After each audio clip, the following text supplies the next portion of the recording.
Well, we can discuss it. I feel it's supposed to connect. Yes, we do. Julie will go through it.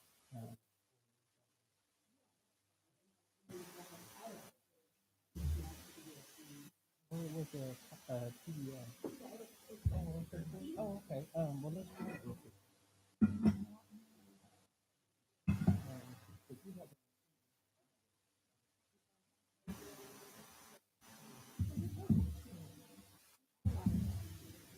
Look at you guys had chairs.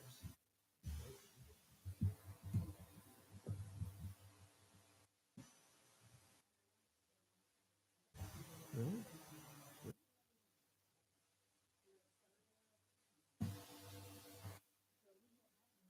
It's the same as the book that they. it's a presentation today, so Okay. separate from the. I was going to do that. Okay.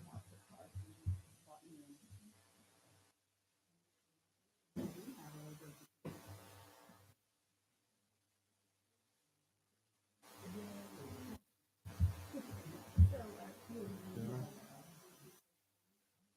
I'll keep that in mind. Using the one that was in there. Give me trouble.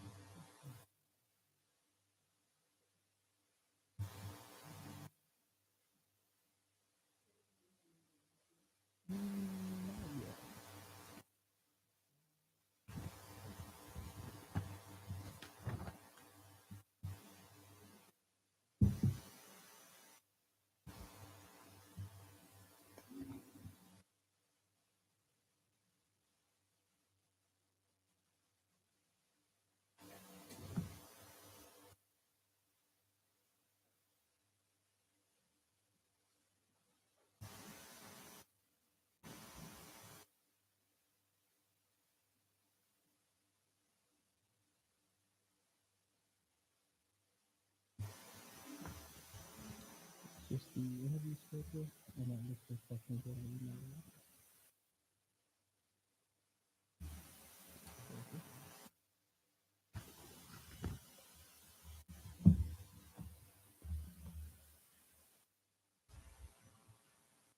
Today.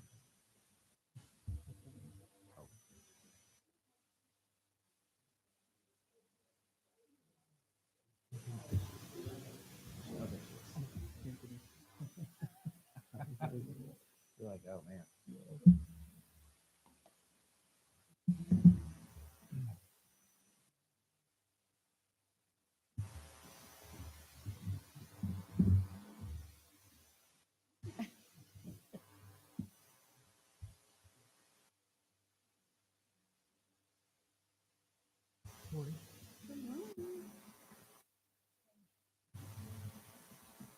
I have.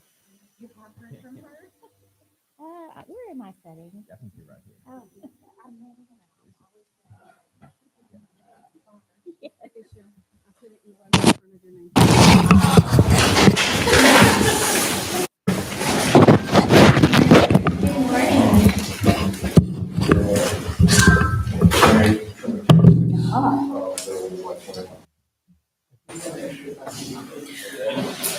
That might be a lot.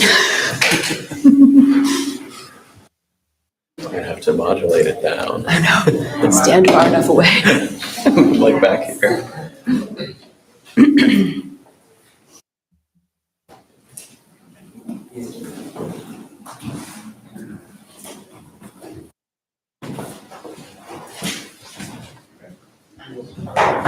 It's time.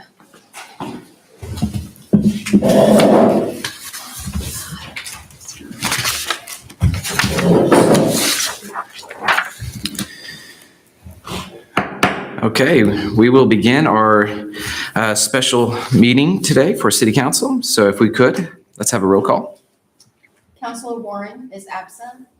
Counselor Gully. Here. Counselor Barton is absent. Vice Mayor Morgan. Here. And Mayor Hickman. Here. Okay, we will begin for a consideration and discussion of comprehensive plan and interview and responses to the comprehensive plan request for qualifications of consulting firms. Mr. Jacob. Yes, Mr. Mayor, we received 8 responses to our comprehensive plan request for qualifications and narrowed it down to 3 firms. And the first firm is Friesen Nichols, and happy to welcome them and let them introduce themselves. Try not to blow you guys out of the room here. Good morning. Thank you all very much for having us. My name's Dawn Thomas with Friesen Nichols. Obviously, I'm going to lead off the presentation, and I will serve as the project manager if we're lucky enough to be selected for this project. And I'll have a little bit more about me later on in the presentation. So we'll let these folks introduce themselves as well to get us started. Hi, good morning, everyone. I'm Jake Lange. I sit in the Tulsa office of Friesen Nichols with Dawn. I'll be one of the project planners and public participation leads on this. I have my master's in regional and city planning from OU, and I mainly work on long-range plans like this, comprehensive, as well as neighborhood scale and regulatory updates like this.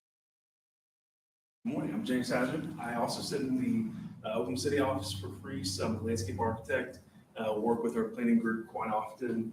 I find the landscape architecture is that bridge between, civil engineering, planning, and all the kind of fun things in between.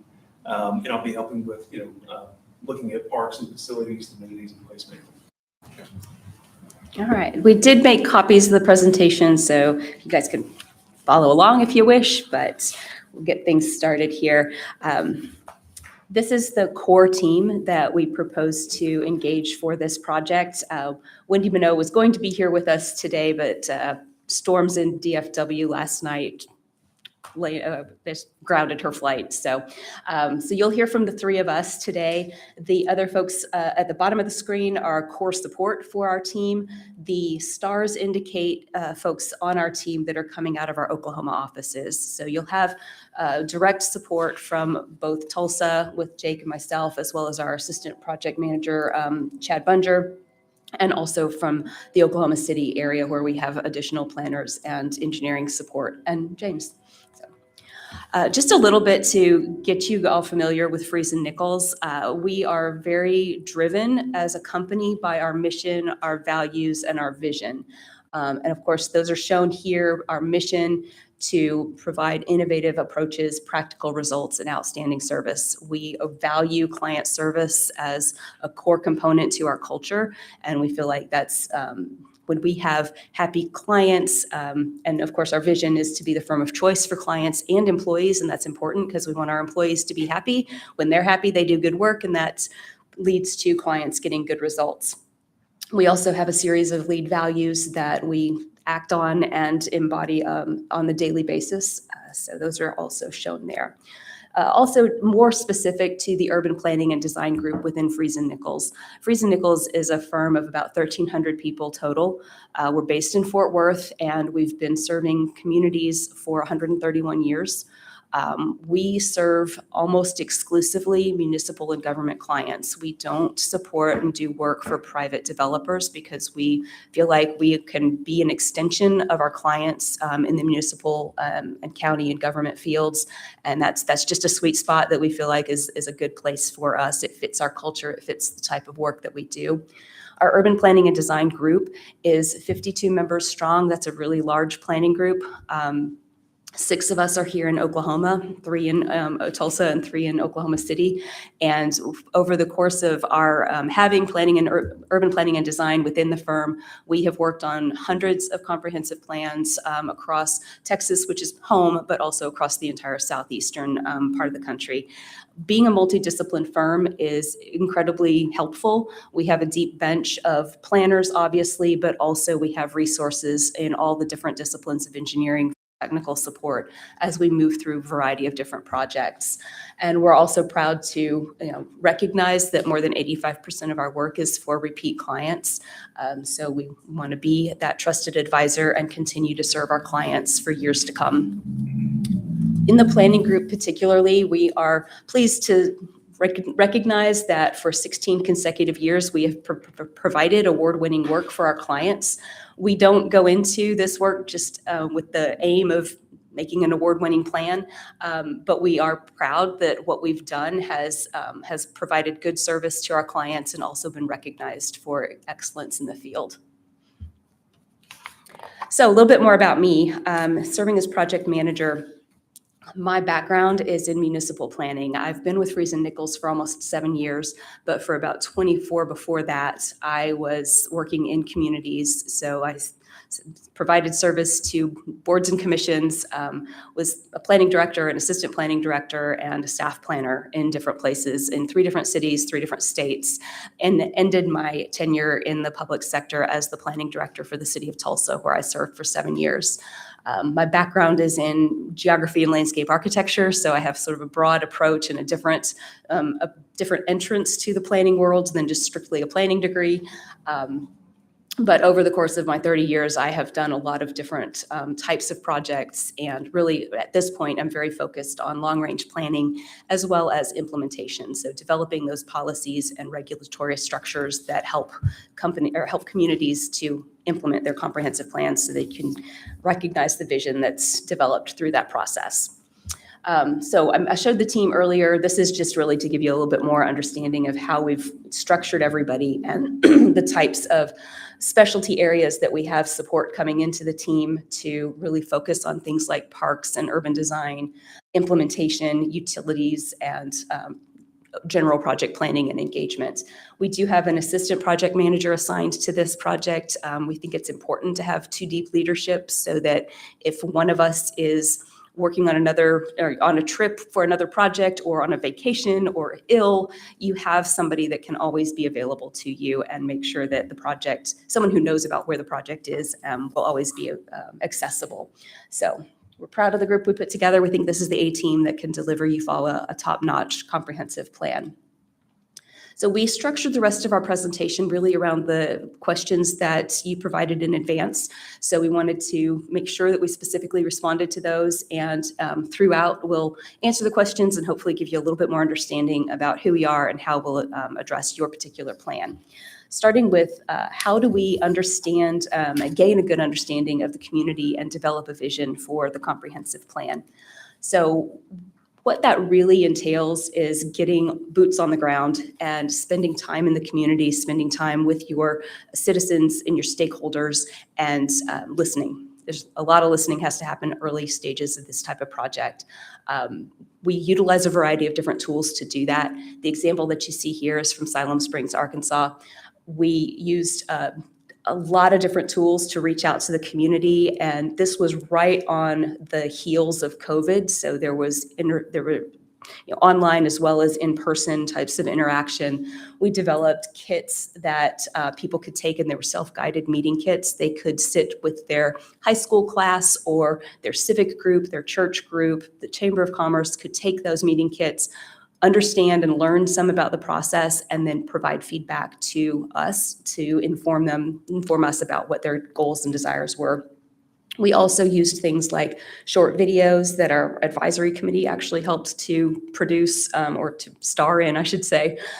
We used a digital newsletter, and through the project website, by the end of this project, we had more than 400 people receiving monthly newsletters to just be tapped into the project. So we were really pleased that the variety of different tools that we were able to use in this effort was successful.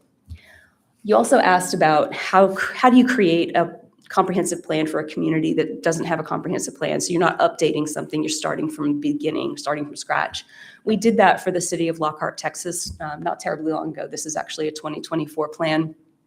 And by going through sort of the early stages of engagement, we recognized that the community really wanted a comprehensive plan that focused on resiliency. So we structured the plan around that concept. We knew that they were a shoestring staff. They didn't have a lot of resources with regard to administering the project on the city side. So we adapted to that, and we became an extension of their staff so that we could drive the comprehensive planning process while they managed the day-to-day.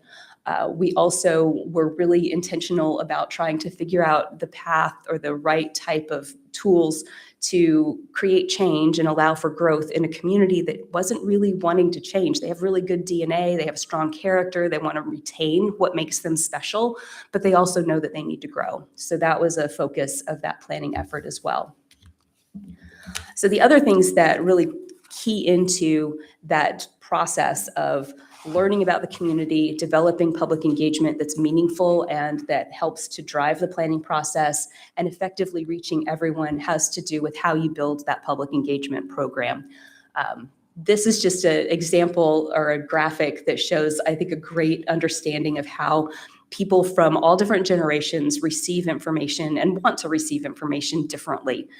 Some people, the silent generation particularly, they'll just show up at meetings because they're interested in what's happening in their community. They want to know and they want to be part of the conversation. Boomers like my dad are more interested likely in picking up and actually holding a newspaper that's a paper newspaper. That's how they receive information and that's how they prefer to receive information. My generation is more quick and snippet. I'll look at a newspaper, but I'm pretty much going to look at the headlines, or I'm going to take that information off of a news app, for instance. And then we move into the generations that are more on the digital platforms. They've grown up with technology. Gen Y, if it's not on Instagram, it may not have ever happened. And Gen Z, a lot of these folks are people who went through COVID during their high school or early college days, and their whole life became virtual, and everything happens on those virtual platforms. So it's important that we're really focusing on how each of these generations and each of these demographics needs to receive information. We're planning really for the right side of this graphic for the folks that represent the future. But if we don't bring the folks in from the left side of this and make sure that they have a voice and that they feel informed, then the project may not be successful. So again, we talked a little bit about Siloam Springs, but utilizing a variety of tools to reach out to the community. And one of the things that we've realized is that a project website is key, just to be a repository for information about that project and make sure that people have a touch point for it throughout. But also, people don't necessarily love going to typical municipal meetings. Nobody necessarily wants to just jump up from the dinner table at 6 o'clock on a Thursday night and say, let's go to town hall. That sounds like a great way to spend the evening. People are busy. So it's important for us to think about ways to capture their attention in different environments that they're probably going to be in already. So if there are community festivals, if there's a farmer's market, if there are other activities happening within the community, or even if it's a matter of walking down Main Street and dropping off flyers and having conversations with people. A lot of those types of techniques are much more effective than everybody come to the open house meeting. So we'll work with you on how that gets structured. Oak Ridge, Tennessee is an example of how we've successfully utilized a variety of these different tools. This team has done open houses and town halls and utilized general media to reach out to the community. But the things that have been more successful are the things that are focused on specific age groups or geographies within the community or interest groups. So developing, tools to make sure that we can reach out in different ways has been very successful for Oak Ridge and something that we can definitely replicate. Another question that you had really focused on how do you translate sort of the information that you've gained to develop a vision for the future, but how does that then become a technical plan? How do you work all of the different components of the plan into a policy document that serves the community and becomes a decision-making tool? So there's a lot of information on this slide. If you look at the very last page of your packet, you've got a full page of this. But what I wanted to do with this is not read everything to you, but show you that there is a process. The planning process really is very intentional. And it begins with that data gathering, getting a real firm understanding of the community, and also setting the project off with a very organized type of approach.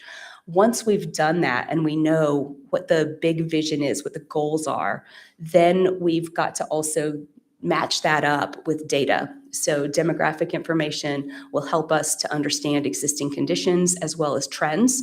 Understanding that gives us the ability to develop population projections. What's the population of Eufaula going to look like in 2050? How many people are we needing to plan for and ensure that we have the ability to find them a home, find them a job, and distribute the land uses in a way that is comparable or that's compatible with the way that the community currently exists. So that happens sort of in the vision and alignment and developing all of that base data.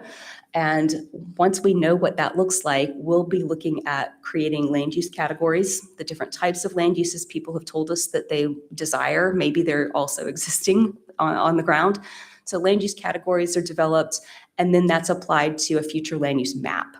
The future land use map distributes those land use categories across the geography of the city and kind of gives us a visual of where we believe that we're going to be able to find space for all of those activities that are desirable by 2050.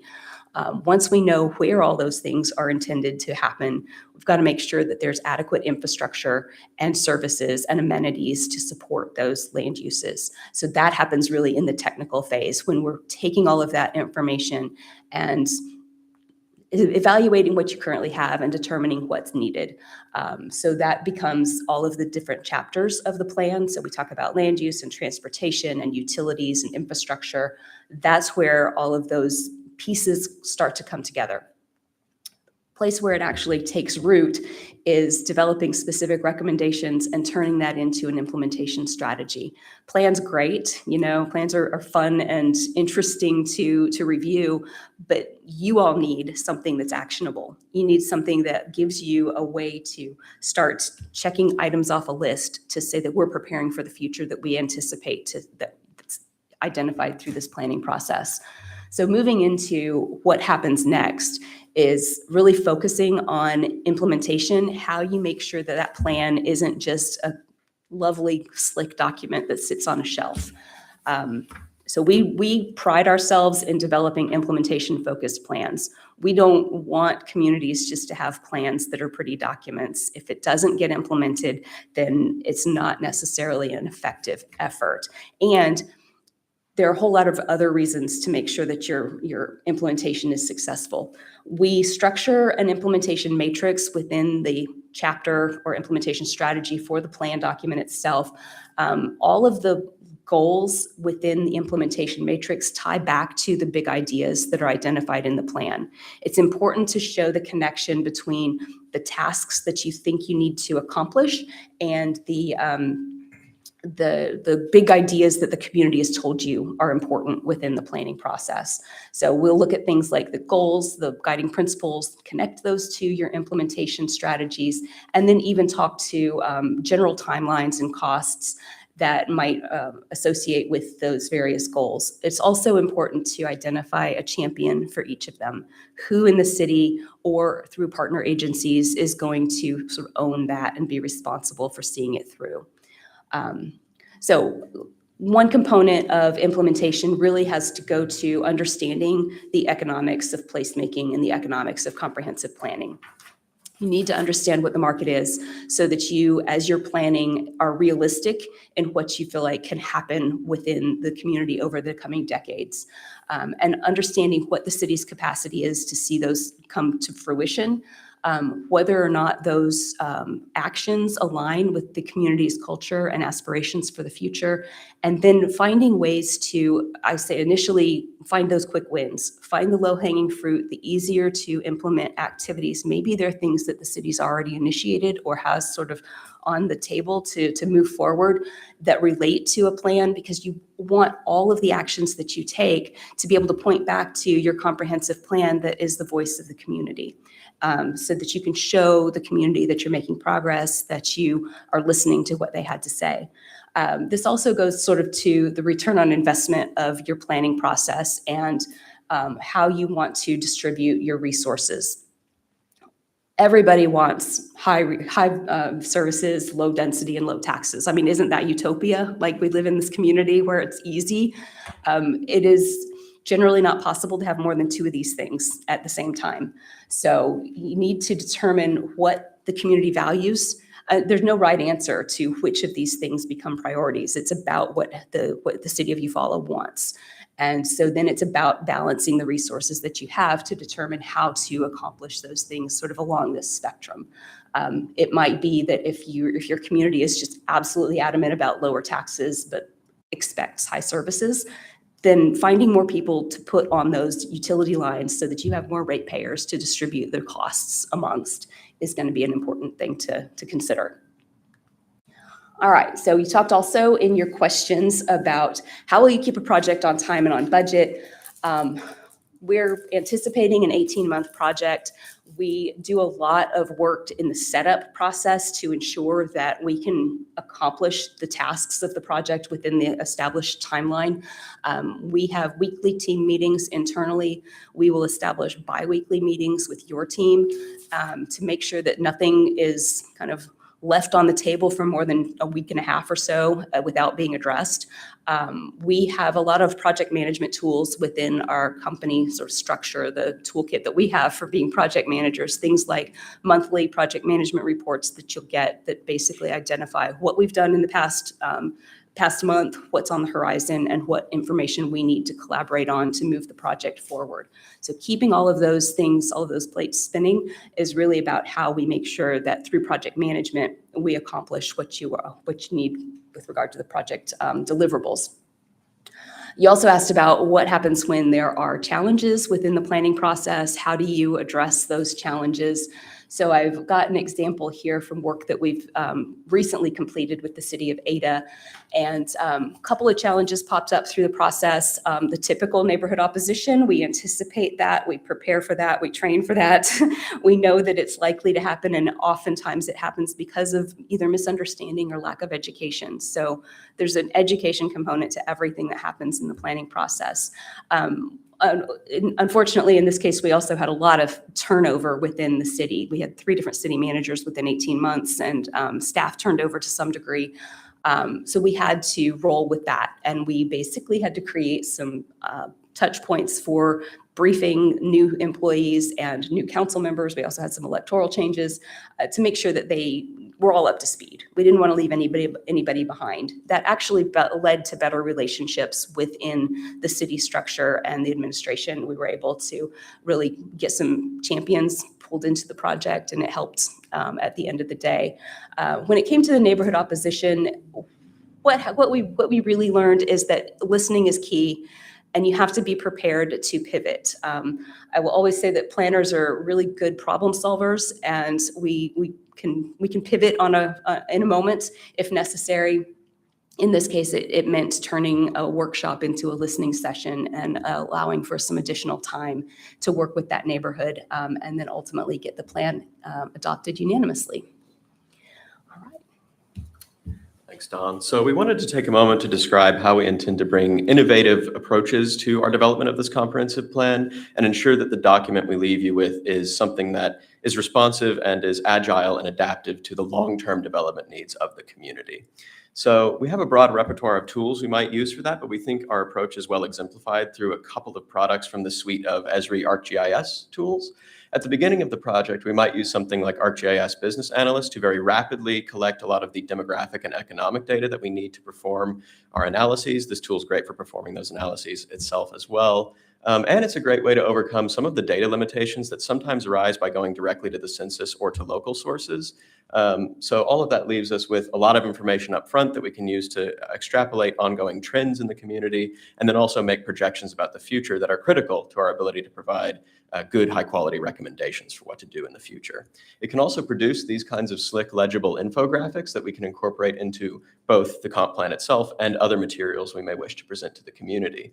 Now, expanding on that point of visualization, something like ArcGIS Urban is a great way to visualize not only that kind of by-the-numbers view of what's on the ground in Eufaula today, but also the potential impacts of our proposals and recommendations. On the right there, you see a future land use map where we've extruded those categories into 3 dimensions in a way that helps users and people that read the plan understand the kind of relative intensity of different development patterns that are proposed in that future land use map.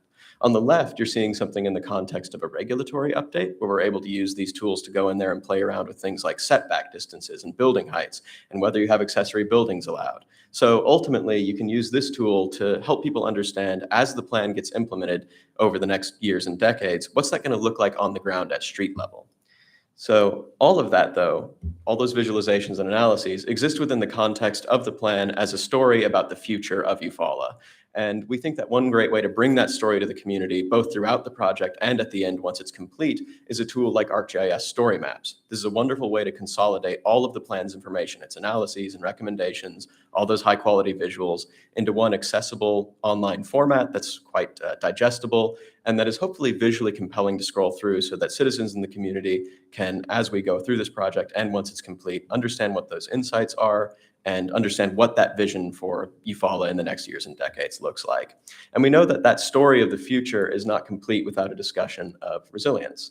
Now, resilience is something that comes up in a lot of realms of planning. We know that as there's social and economic changes, as new businesses arrive or depart, as new people arrive in the community or leave, you're going to have changes to what the community looks like today. You've also got environmental conditions that may arise, whether that's things like natural disasters or just changing environmental circumstances, for which the city needs to be prepared to respond. And so we know at F&I that that means resilience isn't one type of analysis, it's not one type of recommendation, it is embedded into everything we do through this comprehensive planning effort. How you envision the future land use, how you propose to invest in transportation infrastructure, how you strategize about economic development, and how you understand and nurture the local culture and identity are all realms of the comprehensive plan where you can build and advance resilience for the community so that you have Eufaula 10, 15, 20 years from now, whose infrastructure is more resilient to those shocks and stressors, whose emergency services can more effectively deploy resources to respond to and recover from crises,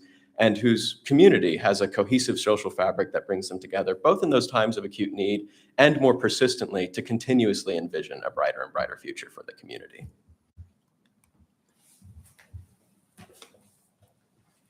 So we're on to the fun stuff now, like I mentioned.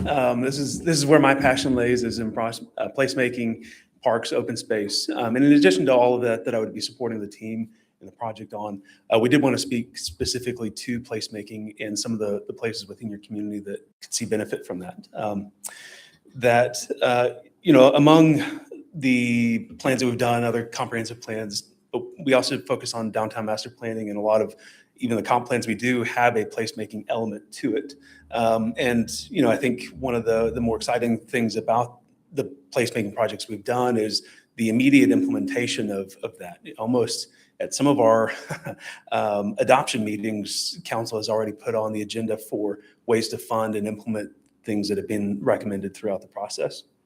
One of the more recent and translatable projects was for the city of Gun Barrel. Another lakeside community has a lot of different sub-communities within it that the plan really pulled together. But as a part of that, we focused on ways to improve certain parts of the community. And this is all kind of interwoven into thoroughfare plans, parks plans.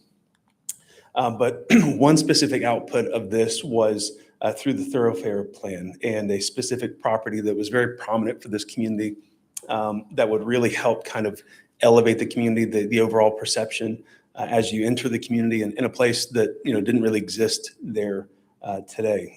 This has already led to some immediate action by the council and public-private partnerships for the development of this particular property. And we see that same opportunity here in Eufaula as well. So I wanted to kind of talk to what you have existing today. Looking at your previous plan that was done by IQC in 2020, they identified some opportunities along Lakeshore Drive and some downtown improvements. Generally they had some good ideas. I think some things are more feasible than others in terms of affordability, being able to add additional roadway and that sort of thing. But there's some key components that we would really like to focus on first and foremost. Your downtown and your Main Street corridor, really your first impression of placemaking starts on your drive in your arrival sequence. So making sure that you have signage, monument signs that identify your community, that really speak to the quality and character of your community. And that starts on either end of your community on Main Street and the highway as you're actually coming into Eufaula. And then once you get into that kind of that main commerce corridor, the downtown feel, I will say you all have a really good foundation and a start on what placemaking is. It's materials, it's the character and the feel. Your murals and art installations, those are all great components of placemaking. I think there's some maybe ADA challenges and just current standards that could be updated. You have settling your pavers and things have aged a little bit, but you have a great foundation. You all are already supporting what that should be. And really improving on that, standardizing your signage and making sure people, as they're visiting your community, know how to get around and where your destinations are. But then the other element of placemaking was on Lakeshore Drive. Again, you already have a lot of great infrastructure and destinations along Lakeshore, but connecting all of those, giving it a unique, consistent feel. You also have some existing sidewalk and trail. I saw people jogging on it this morning. So extending that and really creating a cohesive place is important. But the more I looked at it, Lakeshore and Main Street are two different elements, but there's no connectivity between the two. And I think that's a really critical component of it. Lakeshore more or less terminates at your sports complex there on the lake.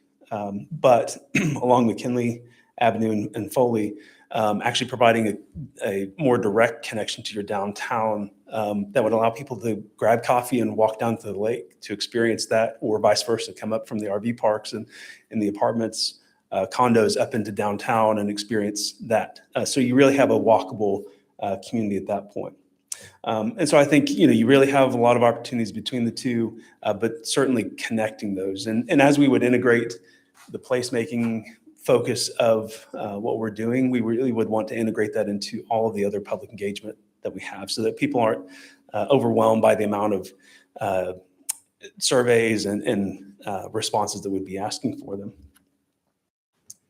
And as I mentioned, a few of these things really all come together for a recipe for success in placemaking, what that really means, and giving you the best outcome for that. It's the gateways, signage, a unique character, which you already have in your downtown, your historic buildings, but expanding on that, creating a moment, whether that's a pocket park or a unique art piece, something that really identifies Lake Eufaula and the Eufaula community that, kind of transcends anything that you can do in terms of signage or PR communications. It's that word of mouth component that really would be the strongest thing for you. Connectivity, looking at sidewalks, trails, bike infrastructure, and then making sure that, among your different generations and across our community engagement, that you have stakeholder buy-in, that we're not pushing something that the community won't support or embrace or invest in the future.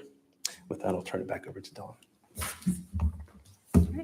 So just to wrap it up, we wanted to leave you with a few things that we feel like are differentiators for Friesen Nichols in order to really strengthen our partnership with Eufaula. We bring, as you've seen, some innovation, some forward-thinking ideas that can improve your engagement activities, but also the quality of the plan itself. We are proud of being able to leave our communities, our client communities, with projects that are both aspirational and attainable. So we want you to think big, and we also want you to think practical. But that is part of what we're here to do, is let you all dream and help you figure out the ways to accomplish those things, maybe biting off the bits at a time. But in that, we do understand that growing responsibly and having sustainable growth is something that has to be balanced with those big picture dreams and ideas. We have a great track record of success. We've demonstrated that through the variety of plans that we've done for the different types of communities that we've worked in, and client service is our number one goal. So we will be a partner to Eufaula and a trusted advisor for this project and for years to come. That definitely is our goal. And with that, we are more than happy to answer questions. Yes. Number one, I want to say thank you very much for your presentation. That was excellent. I really enjoyed it, the information. I do have a few questions and a couple of comments. And I'm sure they as well have some questions. But, when you talk about surveying, just a quick question, like who do you survey? Like, that could be a very broad range of people who live here, don't live here. Mhm. We also have a lot of people with a second home. So a high school. So I'm just curious, like who do you Yeah. survey? So before we develop a survey, we really have a conversation about who the audience or audiences are, who we're trying to reach, and what's going to be important for us to learn through that surveying tool. We conduct attitudinal surveys, so they're not statistically valid. That's a different type of more intense, more costly survey effort. So an attitudinal survey is going to be broadly distributed, but we can definitely shape that survey to ensure that we understand who we're getting feedback from and how we utilize that feedback. Because like you say, you have a lot of different stakeholders within this community, it being unique in the fact that you have folks that aren't necessarily, year-round residents. So we want to know what they think, but that may weigh differently than the feedback that you get from your year-round residents. So we will ask questions like, what's your zip code?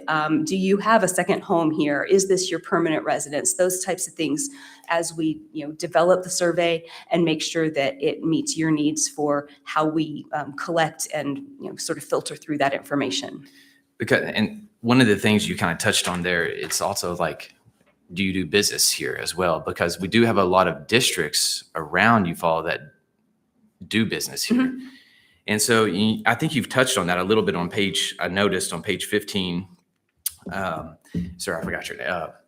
James, my name's James as well. So there we go. Okay. Because we do have different districts, and you talked about the difference in taxes on page 10 and lower taxes, higher taxes. Like do you look at maybe establishing different districts as well? Because we do have a unique opportunity with that. Yeah, so I don't know if you want to, I'll take that first and you can add to it. We have worked with communities to develop tax increment finance districts or local entertainment districts. So there are a whole lot of different ways to kind of skin that cat. That's what I was getting at. Sure. And it may be that there's a special assessment district that makes a lot of sense in order to generate some revenue that goes directly back into that district and provide some of those amenities. Yeah. No, that's great. Okay. answer. Yeah, that was a great answer. Thank you very much. James, she did it all. Yeah, she has it covered. So They'll back me up if I misstep. I do have another question because you talked about economics and you stuck the statistics up there. Do you look at, because education, when you mentioned that, I was looking at, I was just thinking of different, even smaller towns around our area, they might have a small college. And you look at Tahlequah, that's one thing, how they developed, I think, with their college. Do you look at assessing what that could do economically for Eufaula, but also for our citizens as well? Yeah, and we've done comprehensive plans in college towns specifically where that's a major kind of tentpole industry, whereas it employs perhaps more people than any other single industry or employment institution. And so if you're trying to understand the impacts of education as something that draws new people in, that draws young people in, that may bring, tax revenue with them, that's part of the conversation. And then you also want to understand how to keep people after they graduate in the community, once they enter their real prime earning years and they're going to be buying real estate and spending money and starting families. So those are the types of analyses that we try to understand to make sure that we can equip the city with the planning tools it needs, the regulatory tools it needs, and the economic development tools it needs to capitalize on that institution. I think a lot of Actually that. bring that institution to, Or to bring one in, yes, Yes. absolutely. Make it a compelling community to start one. And I, yes. I think it's about, early on, the questions about, are there educational opportunities within the community? Correct. Do you have the resources, do you want to stay here and go to school? Do you have the opportunity to do that?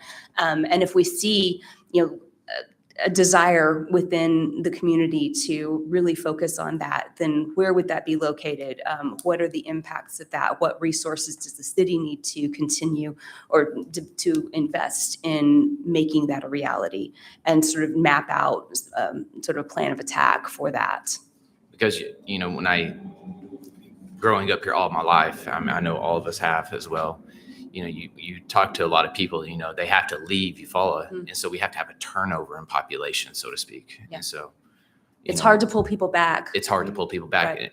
and they come when they retire, Yeah. you know, There's versus. a big gap in between there. You There is kinda a wanna big gap. Figure out where that population lands and And so Yeah. that's when you mentioned that, I was kind of thinking that. So I didn't know if that incorporated into the plan as well. It'd be great to find a way to get people to stay through their college years. Jacob promised that. So, yeah. We Yes, look we'll need a forward list to of all those promises, Yeah. so we know We how will to send that to incorporate you.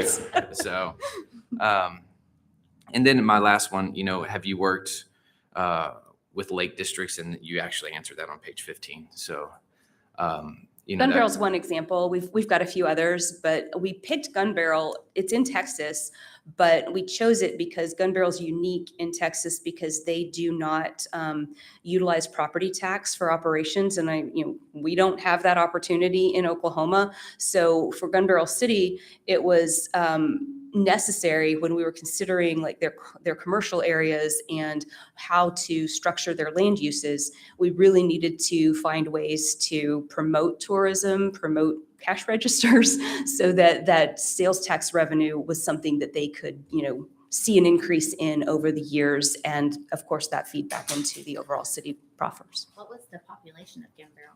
Do you remember? I wish I could tell you. I don't know. Was it similar in size? to Do a Eufaula? quick Google. Ah, yes. We're going to find out right now. because that's one of the things that, you know, we do have different districts, but they're not a part of Eufaula. Mhm. And, you know, we are kind of landlocked in between two rivers. So that Yeah, so does- how do you generate sales tax revenue, maintain the character of the community, and still kind of have those geographic limitations? Yeah, because and it's weird because we really don't have a lot of access on to 69.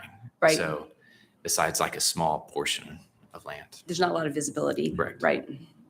Yeah, so we got to find good ways to draw people into the city. And I think like what James was talking about with placemaking, establishing those destinations, really playing them up, ensuring that that is something that can be broadly, part of your sort of advertising and promotion activities, and partnering with the chamber is a way to kind of understand how, what the dynamics need to look like for them to be able to really market those types of destinations as a way to draw people into Eufaula. And do you look at like possible annexations and stuff like that as well? We can definitely do that. I mean, obviously, you've got some limitations geographically, but there are other areas that could be annexed and provide space. And then it's really important to understand if we annex those properties into the city proper, what types of uses need to be on those properties? Because if it's just single-family residential, there may not be a bottom line benefit to the city. But if there are areas that could be annexed in, become mixed use, become a destination, and also provide residential opportunities, then maybe that's a win-win. I think you guys touched on this, but the outlier areas, I wasn't raised here, but I came here as a young woman and left and came back and raised a whole bunch of kids. And 4 out of 5 of them actually do live here, have Nice. found ways to make a living here. But those outlier areas, we didn't live in the town proper Mhm. until 2018. So while I lived in Longtown, which was not part of city limits, my kids went to school here. I shopped here. Right. So those people aren't actually residents of this town, but this is their town, Mhm. per se. So how We do reach out. we incorporate what is important to them? Yeah. Along this process. So I think one of the things we'll have to do early on is figure out how to reach those communities. If there are local social media channels, if there are local newspapers or radio stations or other ways to make them aware of the planning process that's happening in Eufaula and the ability for themselves to be part of that process and to provide input, we need to find those avenues of connection. Hopefully, because this is sort of their town that they would come to if there's a local festival or some type of shopping excursion or event, then those are the events that we want to make sure that we have a presence at so that they can see this process and plug into it. Thank you. Mhm. I have a question. question. What does your advisory committee generally look like? Who is on that? That's a great question. Usually, an advisory committee consists of people from, you might have one person from the city council and one person from the planning commission. We like to do that because then there's some buy-in from the folks, that are sort of making the plan and then, and responsible for decision making. You generally have representations from the Chamber of Commerce, if there are local institutions or churches or civic groups that generally have a good broad representation within the community. You kind of want the demographics of your advisory committee to match the demographics of the community, but also have people who have the ability to get information out to their networks in the community so that they can serve basically as ambassadors to the plan and bring people to the plan, but also share information out to their networks. Any other questions? Okay.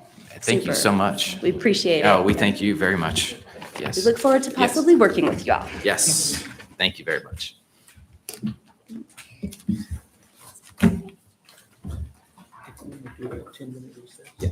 We're going to do a 10-minute recess at this time. Thank you.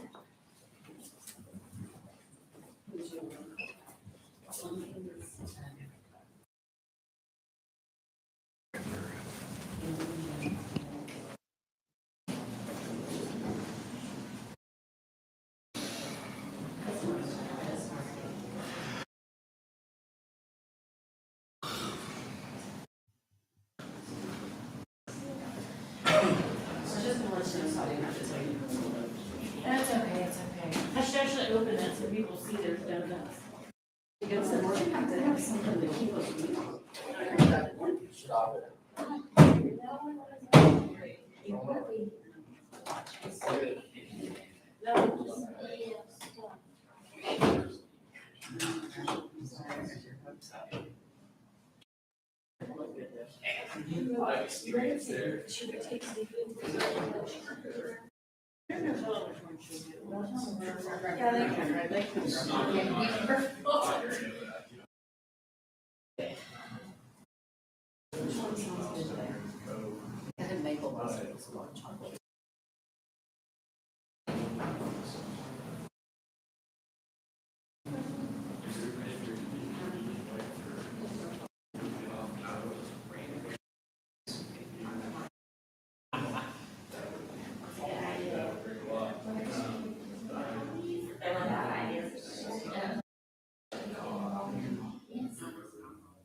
How's everything with you? It doesn't matter, walking.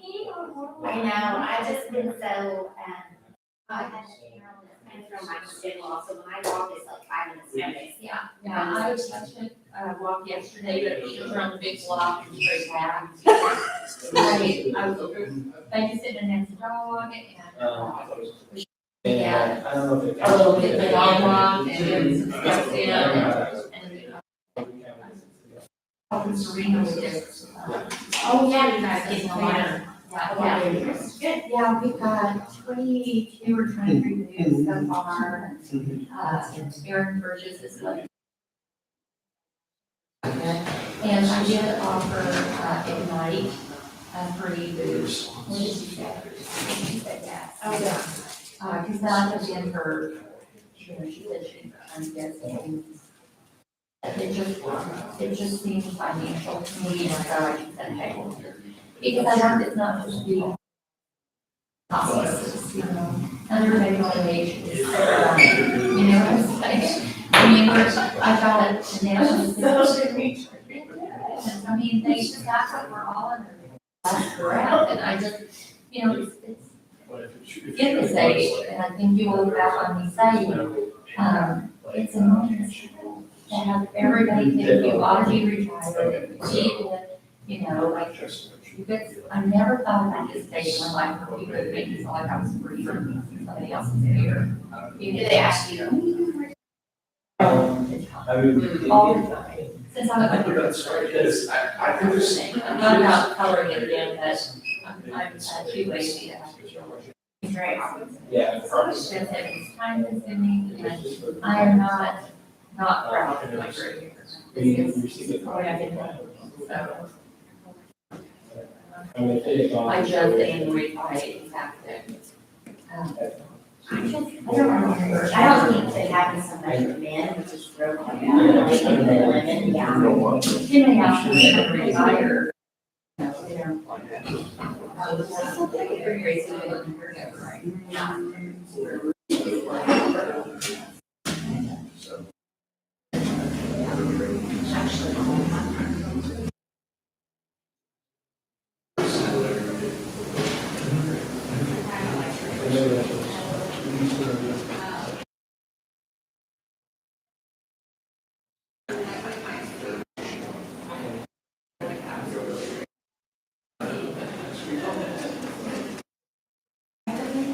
Oh my God, I'm tired.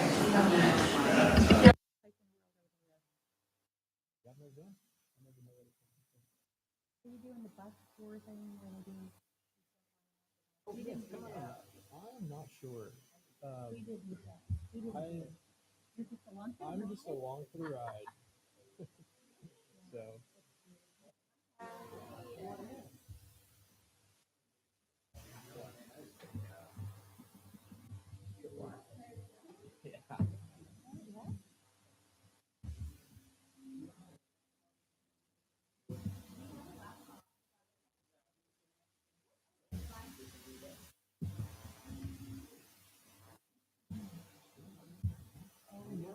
How are you? Been doctor the past few days? No, I've had a 2 days horse trial I had to do. Ooh, this week. Ooh. Man, I had this.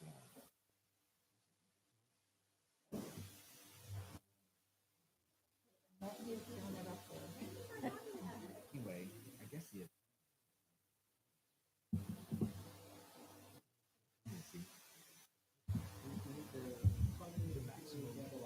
Legal limit. One.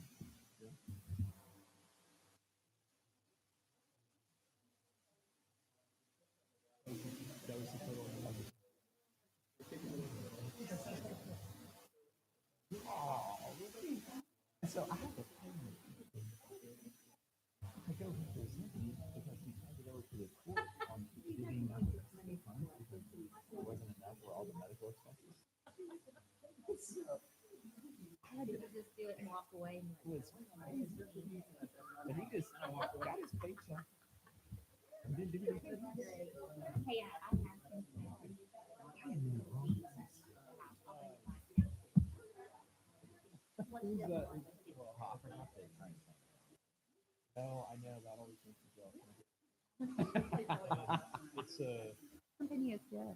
Oh. don't get me wrong, it's good. It's good for him. Some people make tons of money doing that. Oh, is it? Okay, that was smart.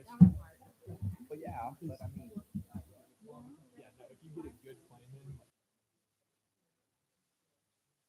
I mean, you do have to like, you know, well, the downside is like, you have to So Claflin's open. all the drop expenses, but how do you get to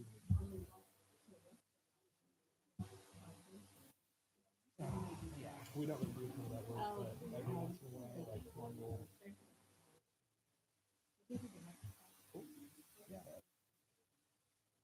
Building to building. One car. I know. Yeah. Yeah. So I was just like, oh my gosh. I'm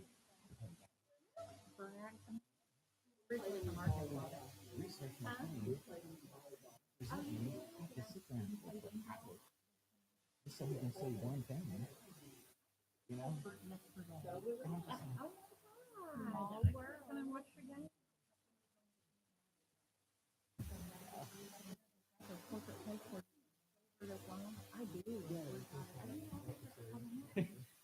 That's what the other attorney I hired.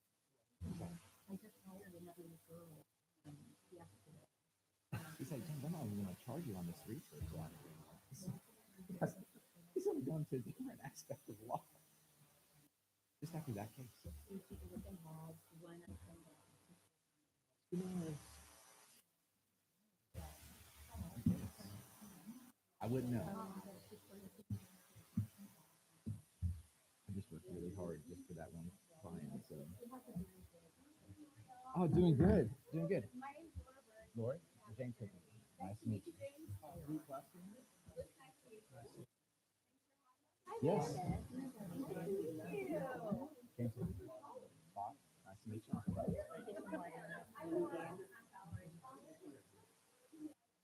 Chris, James Pickens. Nice to meet you. Nice to meet you.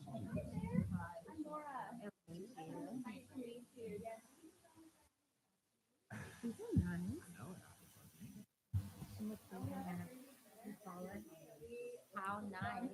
Yeah. You look sleepy over there. It's just like I actually would love to have a 3D camera. look at the back. I didn't see that. The lake. How long does it take you very long to do?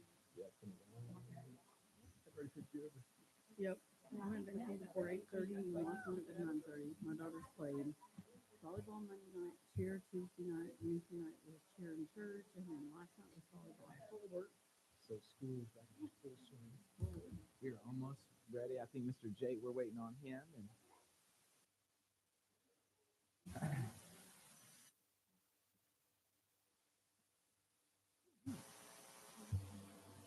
I texted him because he likes. He doesn't like me. He did not.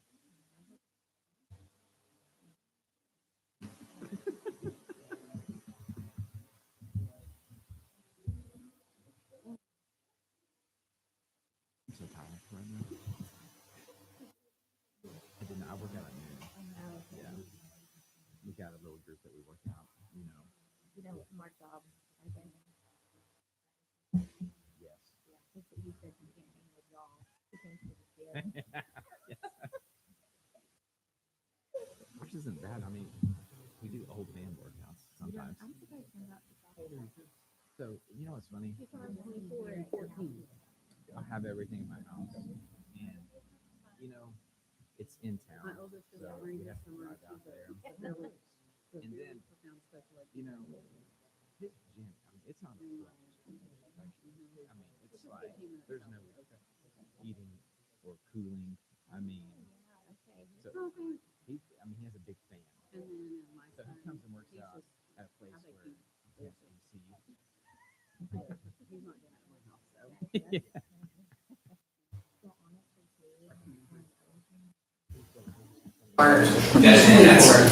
He likes to.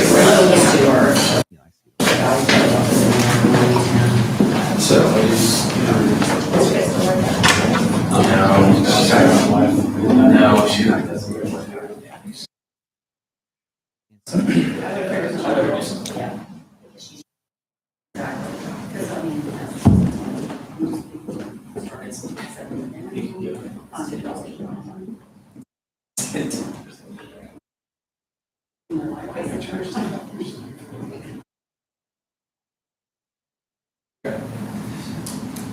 We are ready when you guys are. So thank you so much for coming. We're really looking forward to the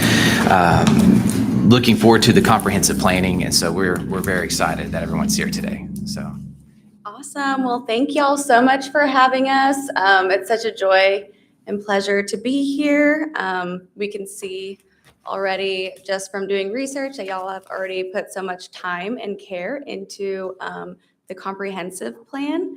And so we're really grateful and thankful to be part of those conversations and be here to present our team and our process today. So let's see. So we know y'all have already gone through our proposals and read our process line for line and kind of know all the details that go into our comprehensive planning process. So instead of boring y'all with those details today, we're going to focus a little bit more on why we do that.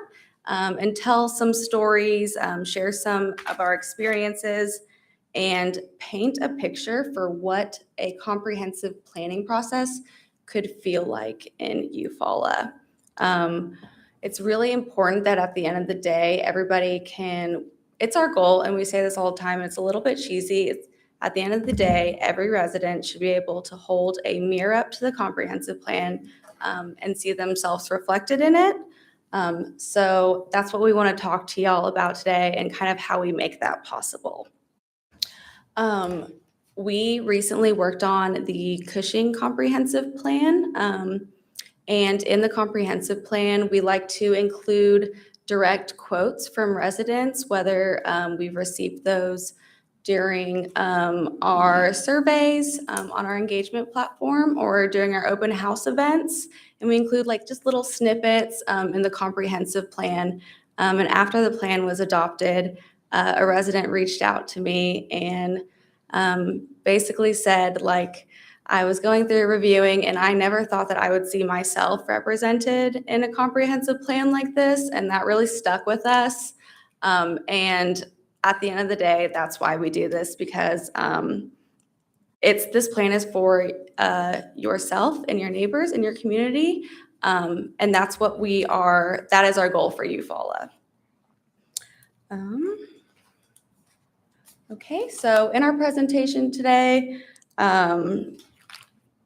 we are going to talk about our process and how we approach community engagement, how we make sure every resident has a seat at the table, and how we're going to make sure that this plan doesn't get dusty on a shelf and remains actionable and full of life for generations to come. Okay. And with that, I'm going to quickly introduce our team. My name's Laura. I'll be the project manager. I'll be your daily point of contact. I'll be making sure that everybody is staying on track on our side of things and on the city side. And I'll be making sure that everybody feels welcomed and included in the plan at all times. But what is really exciting is that I get to work with all these awesome people. So I'm going to introduce my teammates. First up, we have Katie Fiddler. And how awesome is it that I get to wake up and go to work every day with my best friend? Not only are we teammates, but we're also best friends outside of work, and we were friends before we started working together. So it's made things super fun. Love working with her. We work really great together. Katie is really good at land use strategies and translating feedback from residents into a future land use map and making sure that the process is engaging and accessible and user-friendly for not only city staff, but your elected and appointed officials, as well as your residents. And next up, we have Chris McCraney. We like to call him our Swiss Army knife. He is an architect by trade, but he also has experience in planning and urban design and landscape architecture. And he taught architecture at OU. And he's been a real big asset to our comprehensive plans because he is able to kind of translate those strategies and those ideas on paper into these awesome visionary renderings. And that allows residents to kind of see that future state of all of these big concepts and ideas that we talk about, which helps create excitement and buy-in from people, because it really allows them to see like, oh yeah, that is possible here. That would be really awesome. And then we have Bob. And Bob, this is your first time in Eufaula, right? Not exactly. Right. So good morning, everyone. My name is Bob McCombs. I've been at Guernsey for 23 years. I'm a vice president and a design group director. This town and this plan are deeply personal to me because Not only did my parents meet in this town, right across from the middle school, the old highway department building, which I think is now gone, but there's been a McCombs in this area since 1874, and there still is today. Some of you may know Bud McCombs. I call him the town historian. He sits on the museum board of directors. But I can't tell people I'm from Eufaula because I graduated from Muskogee High School, but I do tell people I grew up here because my mom is from a big family. They and a lot of them still live here, so I spent a lot of summers, every holiday, and many weekends in this town growing up. So again, this town and this plan mean a lot to me. So yeah, not exactly my first time here. I actually spent the night just 2 blocks here at our house. So looking forward to working. Yeah, thank you. Okay. So this next slide, these are not just phrases on a screen. This describes how we work together at Guernsey and how we bring forth these 3 points into our comprehensive planning process. So first up, we listen first. We really take the time to listen to the communities that we work with and each other. Listening at this first stage in the process, this is where trust begins and where you can really start to build that initial relationship and trust with each other and with our communities. Next up, we plan holistically. So we really plan as one unit. I'll give an example. So I have been a city planner before for national firms with offices all over the US, whether that be in Kansas City, Dallas, or Washington, DC. And I got to work on a lot of really awesome and really cool and really big projects. So I took a lot away from that experience, and I don't regret anything at all, but it really, I learned a lot about myself and what I value as a planner. So planners, I think, we're always preaching about working with our communities and working with residents and coming together to create this shared vision. But in those roles with my previous companies, I was a planner sitting by myself, like in my office at my home in Oklahoma City, working on my little piece of the comprehensive plan, and my teammates were probably doing the same. And to collaborate with them, that meant a Teams chat or a Teams call. And so to me, it felt very kind of disingenuous because in comparison, we're asking our communities to do the complete opposite. And so that is why I really love Guernsey, because like with the exception of 3 people, we're all under the same roof in Oklahoma City. Bob, like if maybe 15 steps to his desk, and I could walk over there and see if he has his little like nerdy like desk stoplight on, and if it's green, I could sit down and I can bug him with any questions that I have, pick his brain about anything, and I know that he'd be happy to answer and like talk things through with me. Katie is right next to me. I could lean over my little partition and work with her. Chris is on the other side of the wall from us, but there's an opening there, so we could yell at you if we wanted to. And that is the same for the rest of our disciplines in our group too. So we have our architects, our designers, our engineers, and our planners all on the same floor, and we always bring the necessary people into our process from the very beginning. That way they stay engaged from the start to the finish. For the record, the stoplight was not my idea. But you use it. I have to use it. Yes. Yeah. I think he does.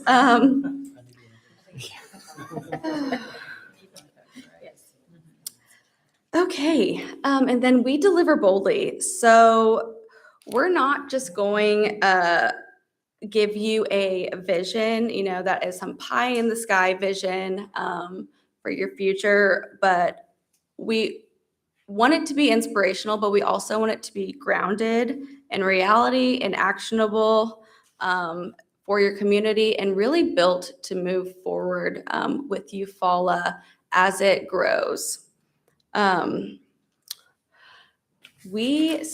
We're in Oklahoma City, we are a couple hours down the road, but as Oklahomans, we really care about our Oklahoma communities and working with communities such as yourselves because we all share the same stories and the same challenges daily. We experience the same infrastructure challenges that y'all do. We celebrate the same community traditions as y'all. And we want to see the same progress for ourselves and our families as y'all do too. So these projects are really important for us because we're able to kind of give back to communities that, we have so much in common with. So for us, this is not abstract, it's very personal. And for Bob, it's a little bit more personal and closer. So yeah. We're just, we're Oklahomies for our Oklahomies.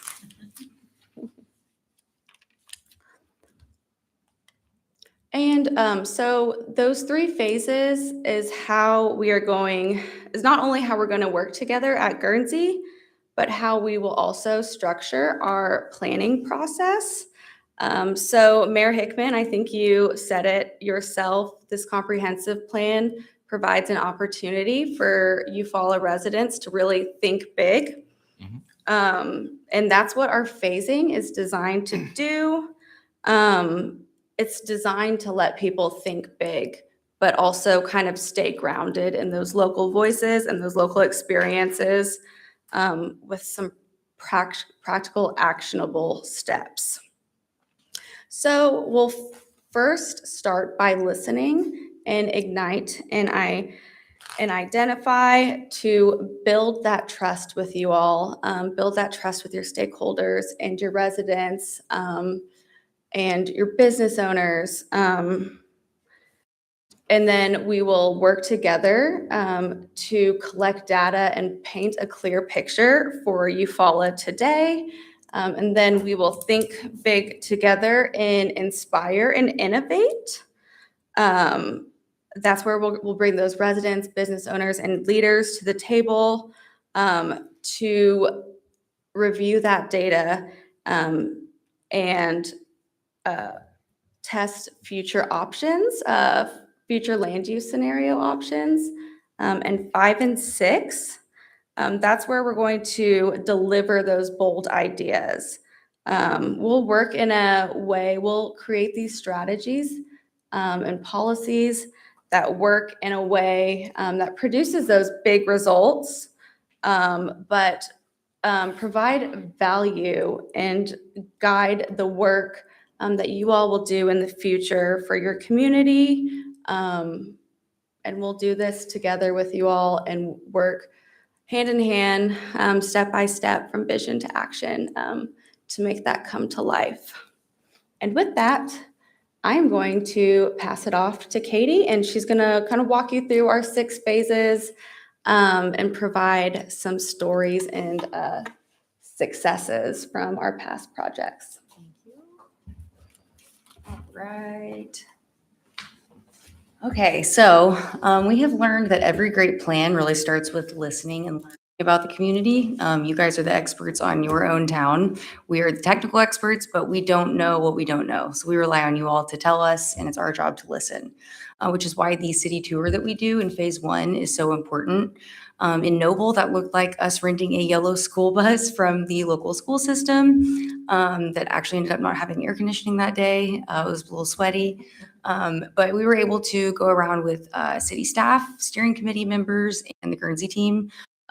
We were able to hear resident stories about, where they took their kids growing up to which park and where they buy their groceries. all the way to city staff telling us they've recently had rain and they were showing us which areas had been washed out and where problem areas were for stormwater drainage. So from that, we're able to get data. But I think more importantly, even than that, we build a lot of camaraderie that day. I didn't want the AC to be out, but it also kind of bonded everybody because it was funny and we were sweaty and laughing and had fun. And it's hard to spend a day with people and not become friends by the end of it. So I think that's a really unique thing that we do that really helps set the stage for a good, productive process. As these things last a long time. These are over a year long, so it's good to get started on the right foot. So in phase 2, this is where we look at all the work that you guys have already done. And I know that you all don't have an existing comprehensive plan, but if I'm being honest, most of the communities we work with, their comp plans are so old that we're starting from scratch anyways. And you guys have done a lot recently, a lot of plans and studies, and your retreat that you just did, your visioning retreat, that shows that you all have a lot of momentum going. I can tell this is not just we're doing the comprehensive plan because we need to check a box. You guys are excited about it and you guys know that you need it. And we're very excited to work with you all if that is the case, because it makes our jobs easier because you guys want to do this. So we're going to take that momentum that you guys have already been building and we're going to run with it. So this is our planning philosophy. Our team really lives and dies by this, that cities have the capability of providing something for everybody only because and only when they are created by everybody. We so sincerely mean that. It's not fun when we're having to come up with parts of plans by ourselves because the community wasn't participating or didn't want to. So we really, really work hard to meet people where they're at, whether that is going to a festival or some other public event. So in Chickasha, that was us going to the Festival of Lights. I'm sure you guys know that they have that big event. We knew we needed to get some input. It was very cold. We went on December 27th. My toes were definitely numb by the end, but we got a lot of feedback and it was really important that we were there and we had a presence. In Eufaula, we know that you guys have your Christmas celebration, your Christmas parade, and they didn't have pontoon boats in Chickasha, but I'm sure the McCombs have something we can borrow. So again, we like to meet people where they are. We have a lot of different ways that we get engagement though. Some unique things that I'll talk about that I know we do that we've started doing. One is the comprehensive plan corner. So we set up all of our materials at libraries and public places so that it's accessible for everyone. We make sure that surveys are in print copy so that people who don't have access to a computer can go fill them out. We put them where people get their utility bills. So we really try to make it so that everyone has an opportunity if they want to engage with the project. Another thing that we do is branding, and I won't hit that too hard, but I think one thing we do with branding, we want that visual identity, but we like to make T-shirts for steering committee members and staff and for Guernsey's team, and we wear them to all of the public open houses and events so that people can see that we're part of the team. And it also helps steering committee members build momentum for us as well, because people ask them, "Oh, what's your shirt about?" And they can tell their neighbors. So that's something we like to do. We also like to work with students and young people in the community. This plan will impact them more than anyone else, frankly. And we want to give them something they want to come home to, right? If they had a part in shaping it, they're going to have more buy-in. So we've gone to the high school. We've talked to high school students. We've left materials there for them to put things on maps, things they want to see. And in Noble, we actually added one of their student council representatives to our steering committee. And she's been wonderful. She's not bashful and she has great ideas. So I think she's kind of blown everyone away. It's been great. We also have a really great engagement platform. So that's our project website that we use. We're the only team in Oklahoma to use Go Vocal. We've tried other platforms before, but this was our favorite. It's very user-friendly. It's a lot like social media. People can figure out how to use it pretty quickly. It allows us to host meetings online if we want to, do surveys. Possibilities are endless with it. And what we like is on the back end, it allows us to really have time to analyze the data instead of sit there and sort through it all. It does that for us. So then our time is better spent looking at solutions rather than just going through spreadsheets. Another neat thing that it has, if we know that there's a certain part of town that maybe doesn't usually show up for elections or isn't really represented very well, sometimes we can see on our platform where our engagement's coming from. So we know if we're missing in an area, we need to hit that a little harder. We did that in Chickasha, and we ended up going to their Juneteenth festival to get more responses. And I will actually let Laura talk about this, about when we went to the Juneteenth festival. We're doing some water. Yeah, please. So yes, we went to Chickasha's Juneteenth Festival a couple years ago to engage with their East Side residents, and it was such a fun day. We were invited last minute, so we kind of just like threw everything in the back of my dad's farm truck and like set up an easy up, and it was so hot that day and so windy. We did not prepare at all. We opened our easy up. There were like no stakes to be found, no bungee cords, no nothing. So we had to like duct tape everything. Yes, like finagle everything. The library let us duct tape our easy up to theirs. And it was kind of ridiculous. Emily and I, Katie had a hurt foot at the time, so she got to drive my dad's truck, and Emily and I were just holding on for dear life in the bed, like passing out handouts with QR codes for them to log onto our engagement platform and participate in our survey. We were passing out candy. Everyone was playing music, and it was just such a good time. There's my girl Desiree over there on the left. She hung out with us all day. We had these little activities. If I were a city, what would you be? And pretty much every single one of her answers was a pool, whether the question asked what she wanted or not. It was like, I want a pool. In the future, my city will be a pool. It was really, really fun. And we got so many great results from people that don't normally participate in the process. And I want to say, for this area, we had more results on our community survey than people who participated in their last election. So for us, like, that was just awesome. And we made a lot of really great connections and had people come to our events afterwards. And so it was just overall a great experience, and I will like always remember it and cherish it. So I will pass it back to Katie, who will wrap up the rest of our process for you. So yeah, we were able to pivot like that, and really, again, go where the people are. Oh, that does not fit. All right. So up until now, we've been dreaming with the community. We've been getting them inspired and hearing what they want. And in this phase is really where the vision starts to take shape on paper. So this is where we look at land use, and that is a very technical phase. And I would say that we pride ourselves on figuring out how to make it palatable for people. Noble is our most recent example. We had our workshop on Earth Day and had it at the park, and TSET came and passed out stuff. It was great. But I would say that we made this very, again, palatable for people. And by the time they left, they understood what land use was because we didn't talk at them. We worked with them to figure it out together. So in phase 5 and phase 6, this is really where we're bridging those dreams, and we're now turning them into how do we build that into our future. In this phase, we are going to be looking at different strategies that we can implement. How do we really make these things come to life? And we know that, you know, we can do pie in the sky all day, but if you don't have a path there, that's not really helpful. So we like to identify different funding mechanisms, different grants that can be used, and try to make it realistic so that you guys have a path forward rather than just lofty things that are hard to implement.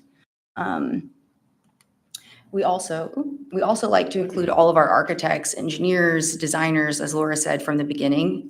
So that way, when we get toward the end, we can help kind of facilitate making those things happen. And I'll give an example. We've worked a lot with the city of Newcastle. And in Newcastle, these things that were outlined in their comprehensive plan that we did, Guernsey's actually had the opportunity to help them bring them to life.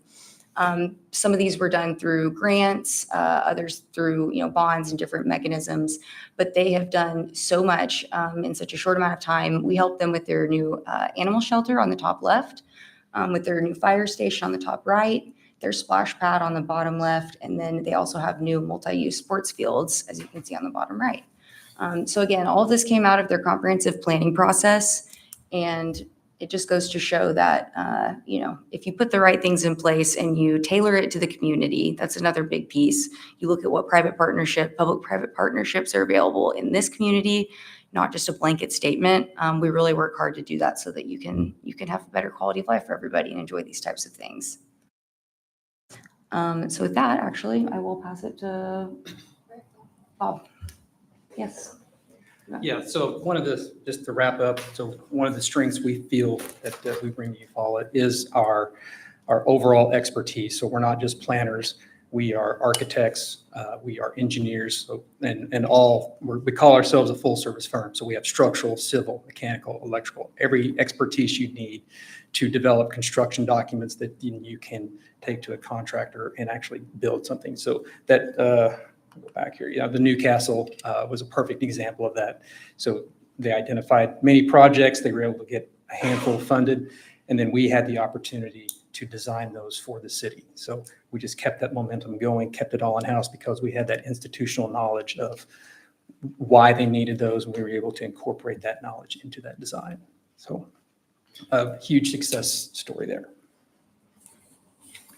Can you just real quick, kind of expand on that, on how you help them further, as far as grants? You said there were some grants involved. There's planning, financial.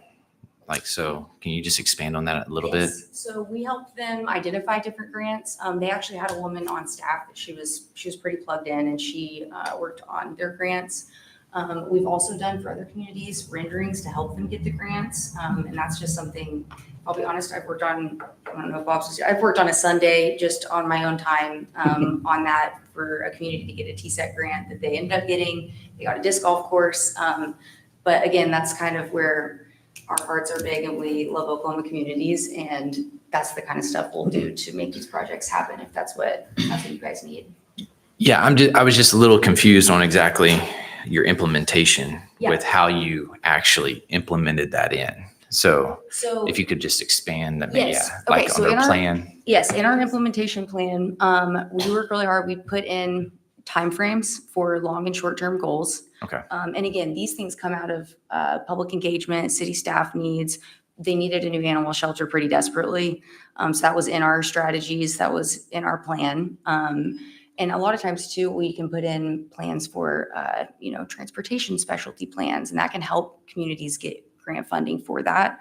And we also put in different things that we know will help them get the grants. So maybe if there's verbiage that we should be using, or we know what type of grant they might want to go after for these things, we can kind of build in that language that will make it look like, okay, they know what they're doing, they know what they want. That makes you more likely to be able to get those grants.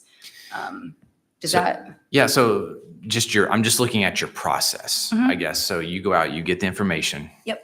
And then you work to present what could be the best ideas. Yep. And then you work with implementing them to integrate them on what could be a hierarchy on which one we could succeed at first. Yes, absolutely. Okay, And we do, like I said, timeframes, and we also say if there's different departments that might need to be involved. So you look at the infrastructure with how we need to develop all that. Yes, 100%. And we're looking at what parts of town might be more feasible for these things, like sports fields, right? What part of Newcastle makes sense for that? Where is the city own land? Where is it not going to be a problem with, traffic management, stormwater management, those types of things? So yes, we do look at that. We prioritize it for you all. So you kind of know too, okay, what should we be doing within the first 3 years, the first year, the first 5 years?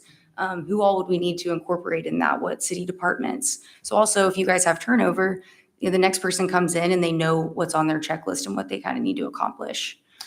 So would you say then that you specialize in more kind of in projects like this, or is it just overall, you look at the possible growth as well? Definitely. That all happens in the front end. Yeah. And like with the future land use map. So that happens in the earlier phases more so. The implementation is really the end of all of that. I mean, these documents we try to make them as small as we can, but they're large documents, right? So we do all of the existing data to show, okay, they do have the need for this. Their population's growing by this much. And again, all of that helps you get grants as well. We need a new fire station. Okay, this part of town's growing a lot. We're going to need to place it over here. Newcastle didn't have a main street, so we had to figure out, they want a little area for their civic building. So we helped them identify an area that would be feasible for that. So yes, we do all the front end work that anybody would normally do. But we just try to make sure that end chapter really has the steps you guys need so that you're not trying to figure it out on your own after we go. And furthermore, we like to do a little sit down with you guys afterward to show you how to use that. So that way you're not in the dark. We still answer questions if clients reach out to us and ask us, about any of the strategies, resources. If we get grants emailed to us, we email them out to our clients that we think might qualify for them. So yes, like I said, in our proposal, we do all of those normal things at the front end to prove why you need the things. And we back it up with community engagement, which is huge for grants. They want to know that that's not just what council wants. They want to know that's what the community wants. Yeah, because I think one of our things is that, and correct me if I'm wrong, we're looking for the future planning out, just because, we have very many, we're built in between two rivers. And so we're also looking at potential, on further development. And so. I'm gonna move to this slide right here. So this map right here at the bottom left, that is a map that's kind of included in our existing conditions report that contains that current snapshot of what is on the ground right now, to give us a good picture of what is happening in Eufaula. That's in Noble.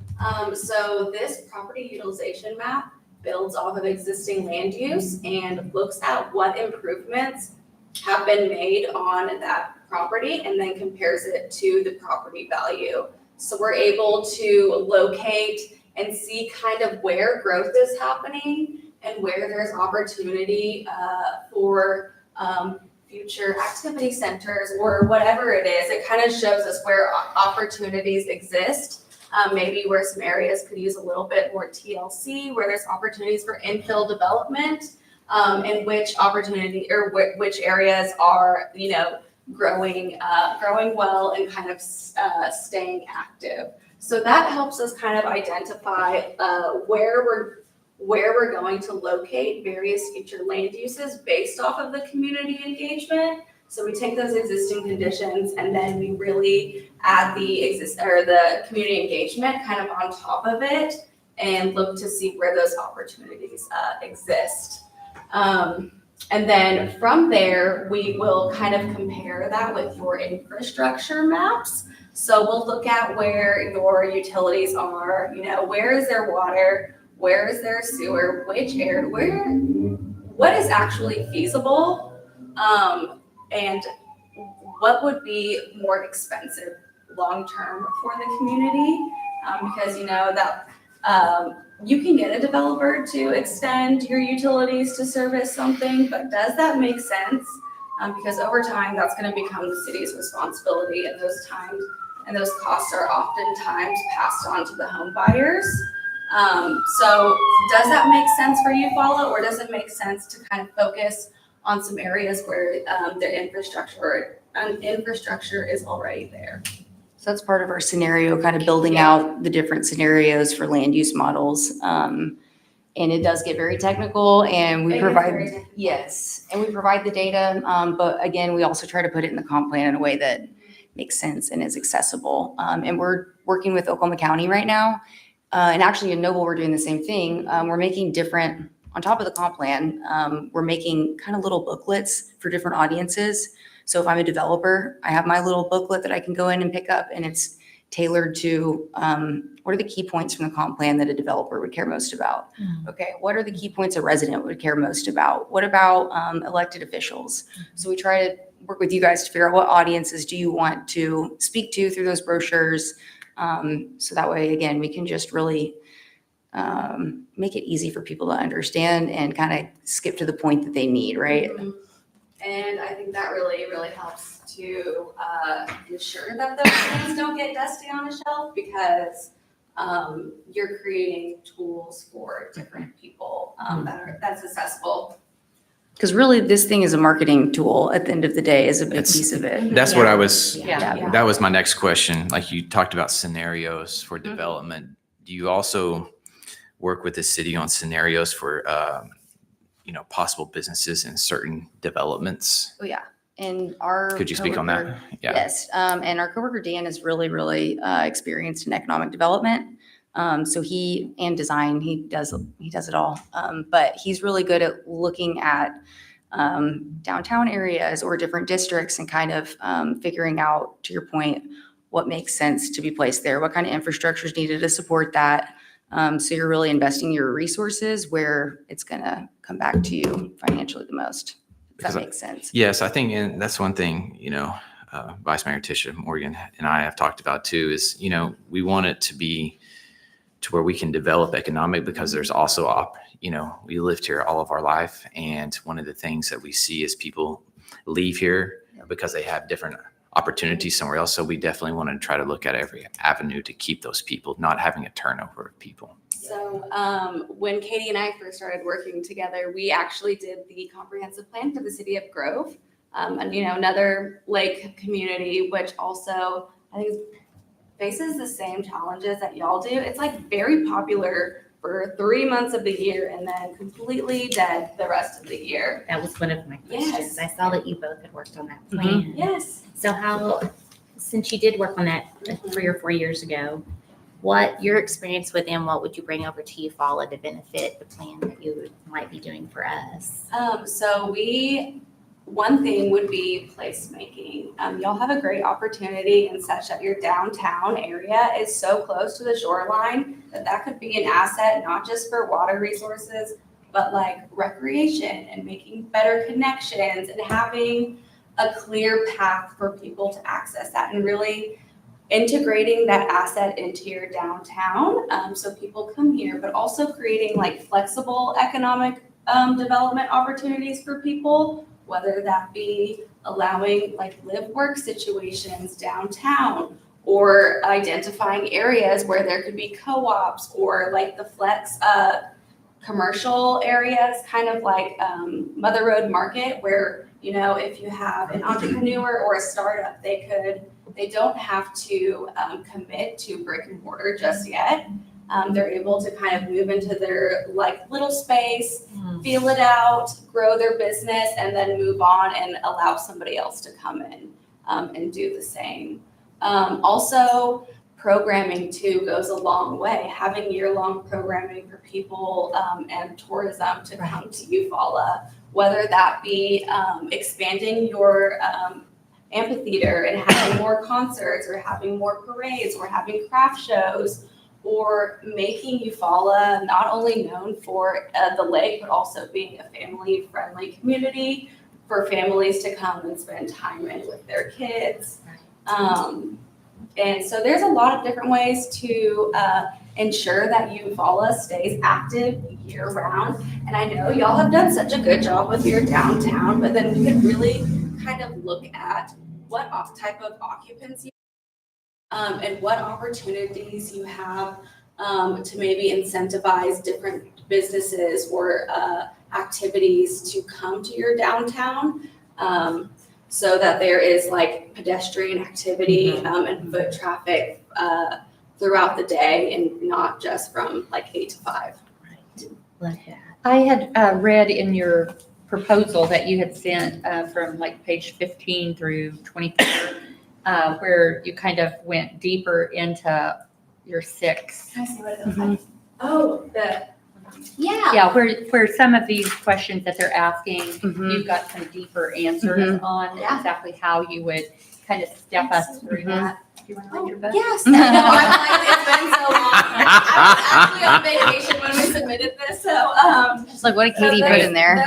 Those are our key deliverables from each phase. But Yes, I I think did it see that. explains some of this that they're talking about. I think it gives a better understanding of Mhm. what what you guys are going to be able to do for us. Yes. You know, to catapult us into implementing some of the strategies that you guys are giving us. But I would ask too, like in the beginning, when you're trying to gather data and everything, you know, if you guys are, how much of that is the city responsible to put on those things, or are you guys implementing those? Are you stepping into like our wine festival that's coming up in a couple of weeks? Is that That like? was, I would love to come. Yeah, I was like, Laura's there. It is, we would prefer going to those things because it's less work for us. We don't have to like do all these Facebook blasts and social media blasts and like stalk people and like by email and like just beg them to come to our events because they're already going to be there and people are probably going to be happy because they're drinking wine and like wanting to fill out our surveys or talk to us.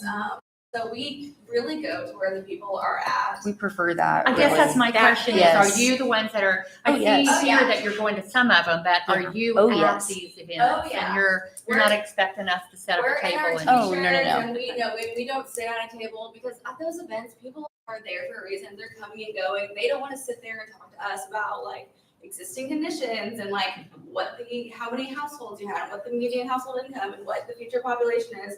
They're there to drink wine and have a good time. So we pass out handouts, QR codes, and say, you know, this is what we're doing. We're Guernsey, we're working with the city of Fall on the comp plan. We have this awesome engagement platform, and we really would like for you to sign up and tell us how you feel right now and what you want for your community. We can do so by scanning this QR code.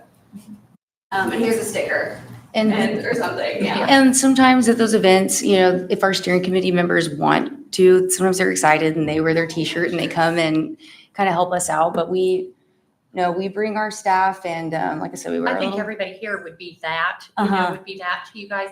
But also because we're so invested in the city and businesses and Mhm.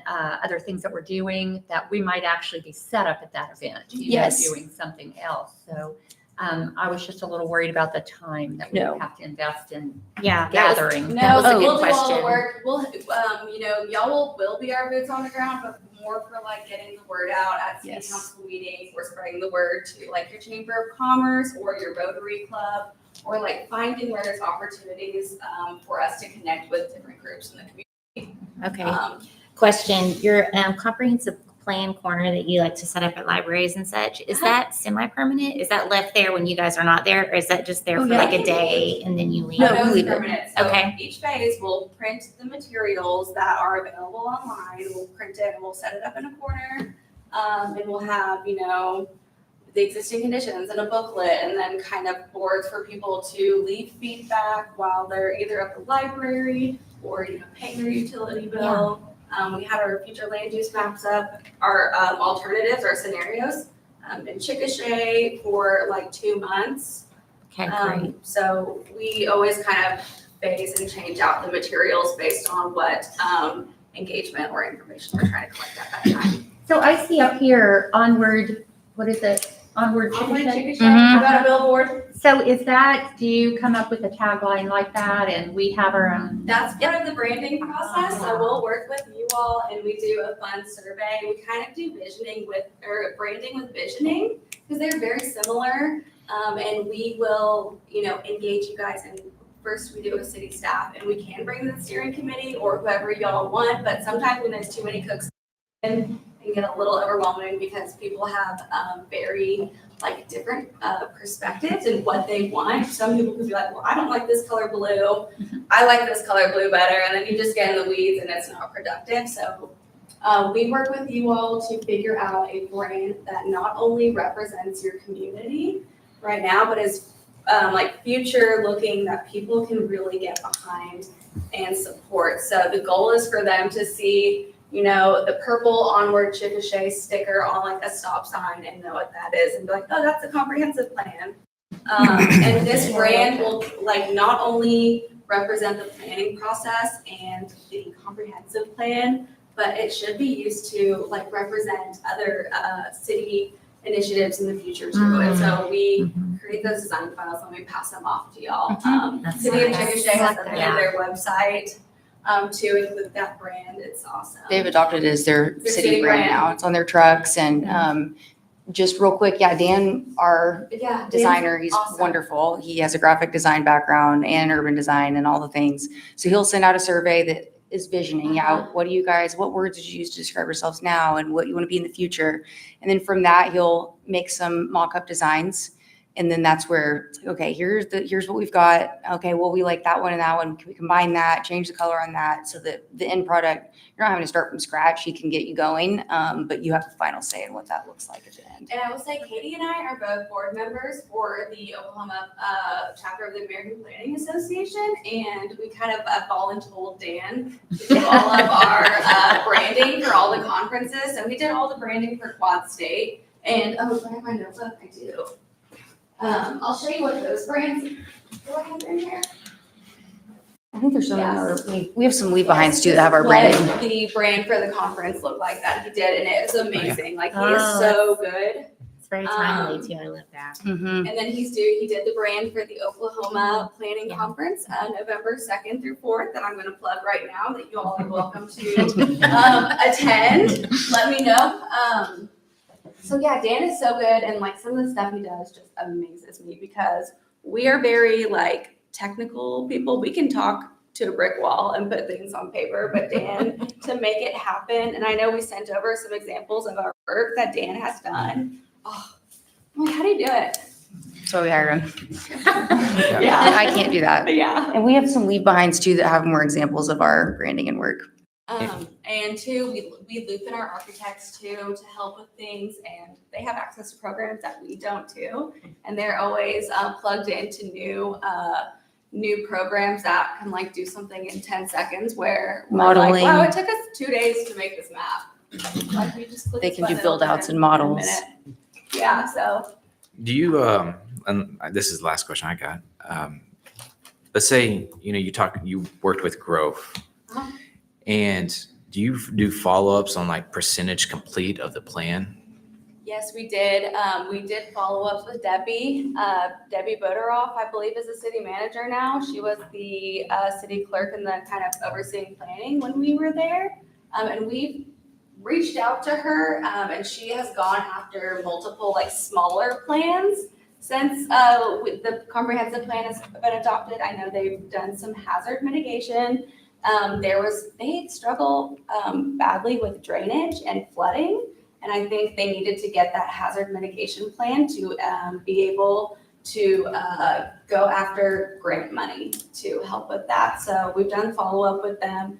One thing that we include with the comprehensive plan are metrics to kind of track progress. We'll send you a spreadsheet, and this is for internal use. And it'll have all the stuff in the public-facing implementation plan, but there will also be kind of like metrics for city staff to, okay, what is success like? What does success look like for this strategy? Okay, well, we recommended that you update your zoning and subdivision ordinances. And so a metric would be like, in 3 years, this has been done, or, to give you kind of an idea of where you should be and how quickly you should be moving forward in some of these things. And we determine that by going to the public and doing kind of like a prioritization activity with them. We give them quarters or like little fuzzy balls, and we're like, all right, you have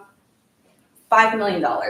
And I know it sounds like you have a lot of money right now, but it doesn't really go that far. So where would you spend it?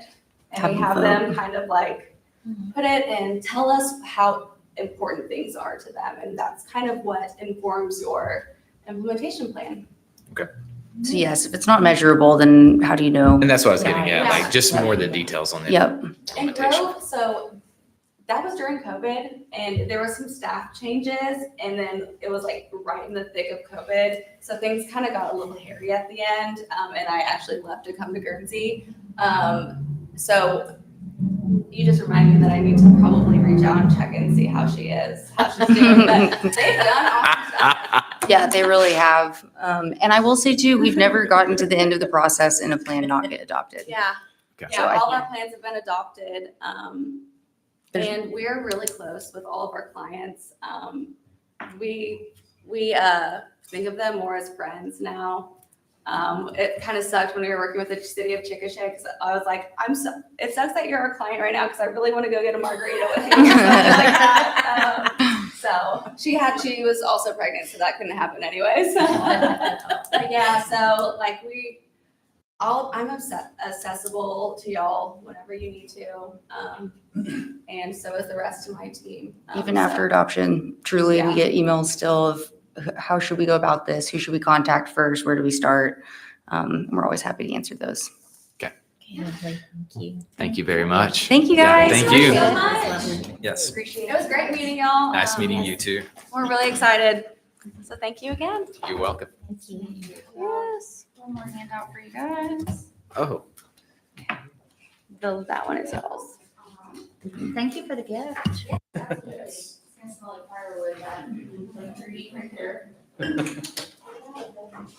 Thank you so much. You're welcome. Appreciate y'all coming down. yes. Thank you so Absolutely. much. Thank you, Thank you guys. for your time. Absolutely. Yeah, I'm that's jealous great. Lauren's staying and go to Friends Lake House and Bob. Bob has Bob a lake lives house. 2 blocks away. Still be good friends, I guess. There you go. Thank you. Are y'all doing anything fun for your Labor Day holiday? It's already in place to be. For some of us that live here, we kind of hide. You're like, Yeah, we Yeah, kinda- we kinda hide. we're going to the lake Monday. We're going to take a 10-minute recess. Hopefully it warms up. Yeah. Yeah. Thank y'all. Yeah, thank you very much.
That's awesome.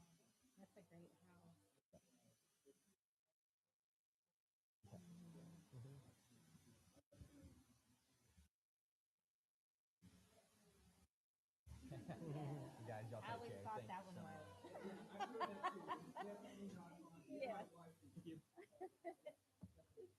Thank you so much.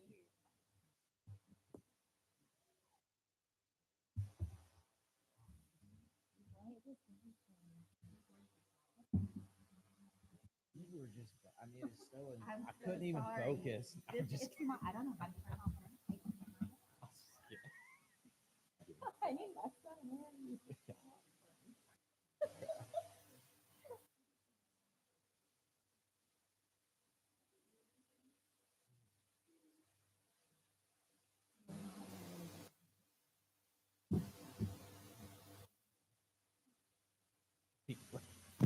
So then you could.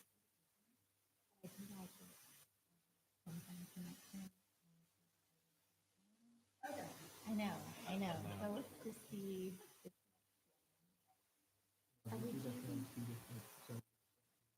Yes. Oh man, I loved it. I was just like, y'all. That's Jason's personality. Well, I mean, it's like, you got 30. Yeah.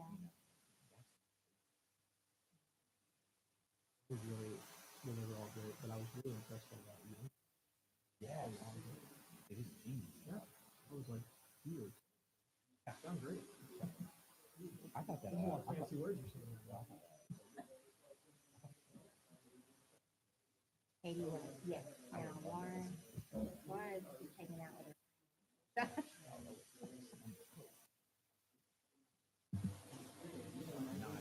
I do like that they were from Grove.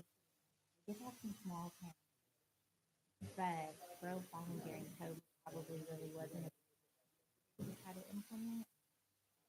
I mean, it's always good. I know. If you look at Google, they're like twice as wide. Of course. Never on the day you need it. Hi, how are you? It's just our surrounding areas. Is not, huh? No. They always just kind of want something. They're gonna see us. Hi. Amanda, nice to meet you. Oh, Good morning. Nice to meet you. Morgan, how are you? I'm Evelyn Gully. Nice to meet you. Hi, Morgan. Nice to meet you. Evelyn Gully. Christian, James Hickman, nice to meet you. Absolutely. James Hickman. Jordan, nice to meet you as well.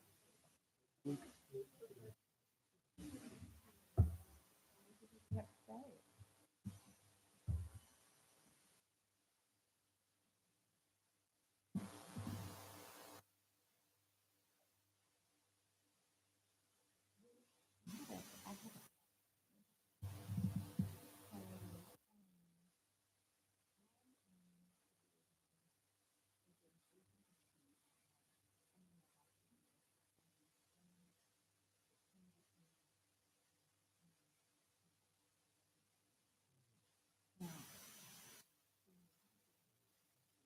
Yes. Okay, do I need to abstain also?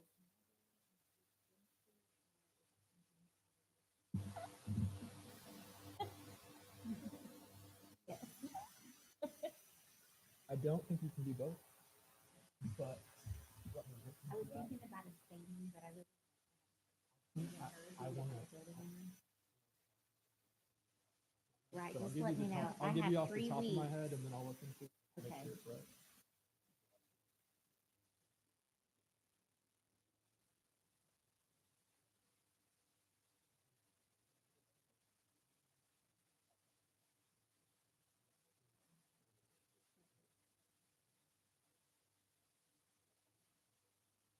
You don't know it. Yes.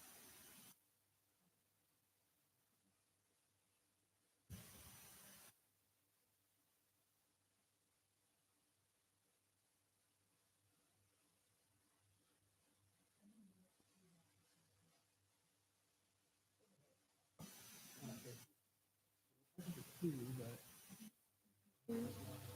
but we're fine. Yeah.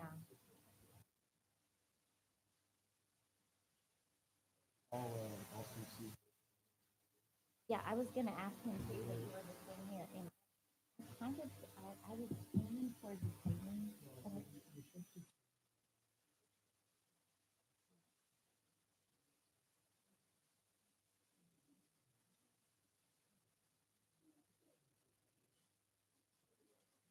But really was, am I allowed?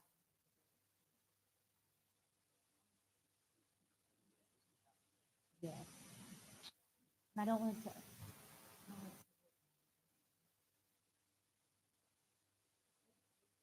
I will. I'll get on that. I'm gonna answer to you today.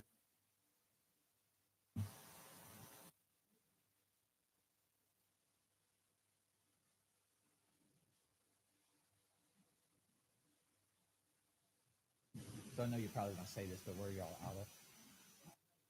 Oklahoma City? Okay. Okay. Oklahoma. Awesome. Little Rock. Okay. The odd man out. That's okay though. Right? That's good.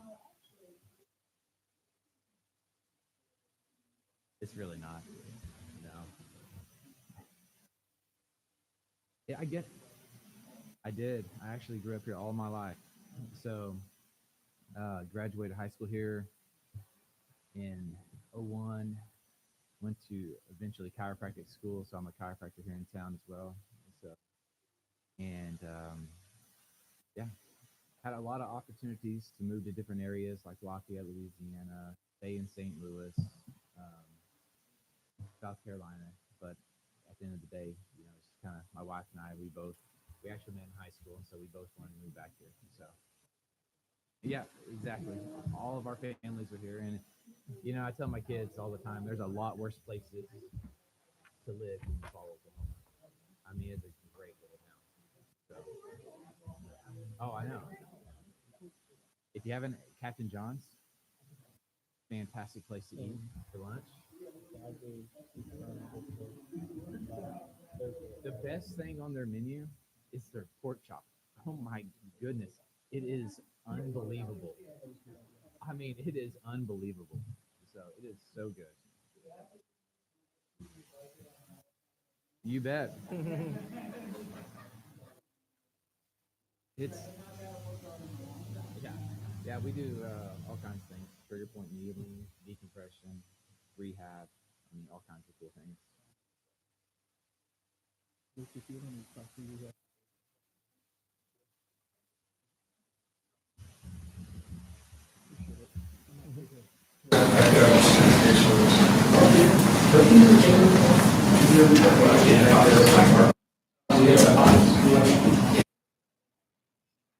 Come back to this real fast.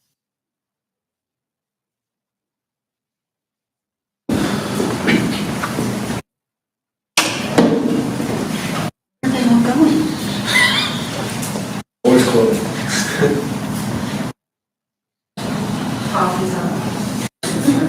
So were you here for the other groups? Were you here for the other groups? Yes. Okay, just so we're keeping everybody in line, all right.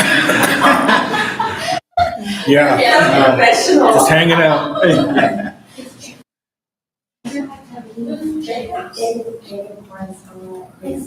the boss is that way.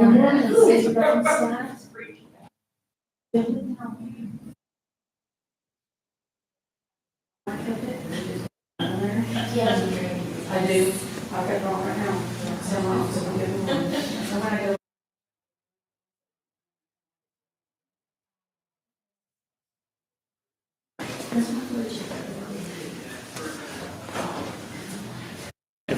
Every time I see a police officer in council chambers, I used to work at Missouri.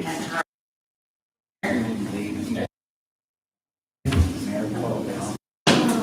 On the videos, that guy. Put his hand on his shoulder, like this. The time, put it up in between legs, and walked him through the entire gallery. Oh, yeah, my old department, I used to,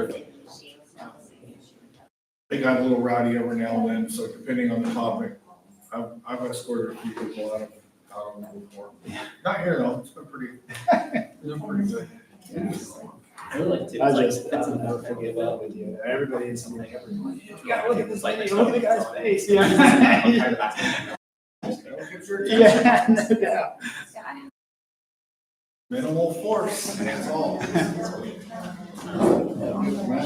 Maximum compliance. Yeah, and the officer, Charlie, he was a long-time officer. He's the next letter, actually, like, close out. I mean, you have the training, and you know the technique, it didn't matter. Oh, yeah. He had control the situation. A long way with a couple.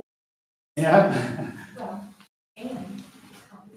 Give me 2 thumbs and I'll escort you anywhere.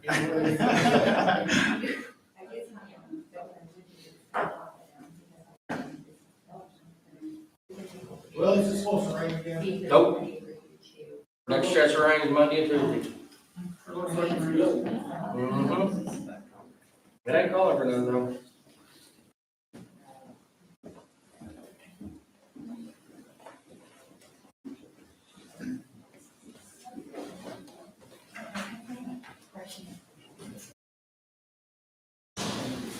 There were so many gnats out in front of the door. Yeah. I thought it was snowing. When I opened the door, I was like, Yeah, they're thick out there.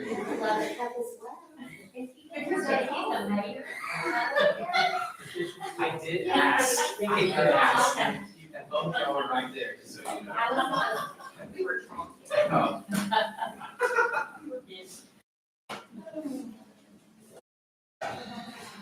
So I gotta ask, are you a Razorback fan or an OU fan? I mean, or neither? I'm a UCO fan. Okay. Because that's where my son goes now. Okay. Yeah. Okay, that's it. Does he play sports or does he just go there? And he just goes there. He just started. He's on the President's Leadership Council. Yeah. That's awesome. Yeah. So that's I swing UCO. Yeah. No UCO. Yeah. So what's his hope? What's his major?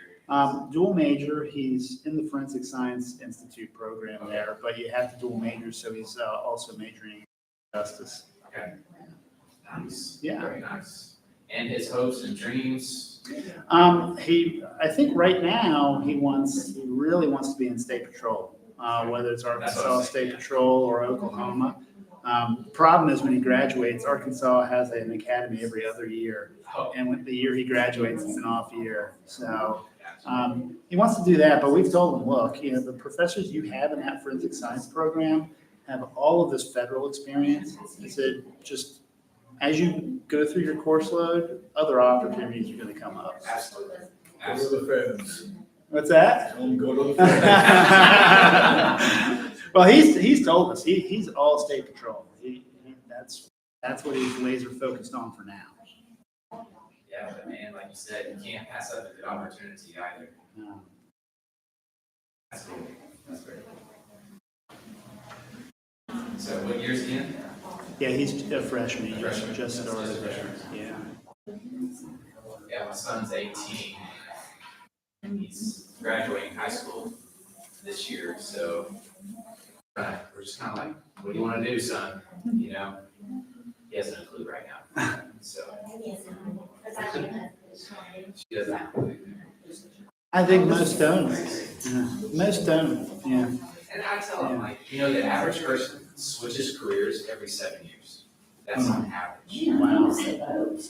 On average. So I said, don't think of what you want to do this lifelong. Just about 7 years with opportunities. So. Yeah, I had no concept of city planning before I'd gone to college, so yeah, you never know what you'll find out. Yeah. Yeah. So. It feels great here. I don't know what.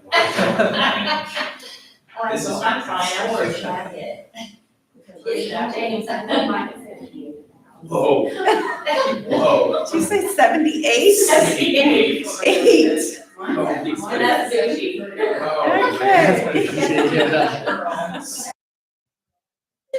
Yeah, but she's like, check my power bill out compared to yours. Yeah. I would love. All my husband had like. My kids always come in when they're coming to visit, they act like they come into the desert when I have to go with when I'm in my office and they have to come in my office, they're like, oh my God, it's like you have to have your meetings and all. She's got that sucker set at 90. I know. My daughter's house, her kids all, it's so cold in there, in frigid, you could hang beach in that house. And, but their kids are all in sweatshirts. Just take You off sleep the better. sweatshirt. The colder your house is, you sleep better. In fact, the colder your house is, the better you sleep. Well, and to that point, we've got a daytime setting. Yes. We've got a sleep setting. I keep mine at Yeah. 67. I would freeze to death. Okay, we got a 78 and a 67. You guys cannot be office mates. Yeah. I can't do anything that's complicated, maybe use it. And then I'll get down there. I think until I get the electricity bill. Yeah. Yeah, it has to be automatic. I got the fun, easy. Thank you. Sorry, guys. No, we're good.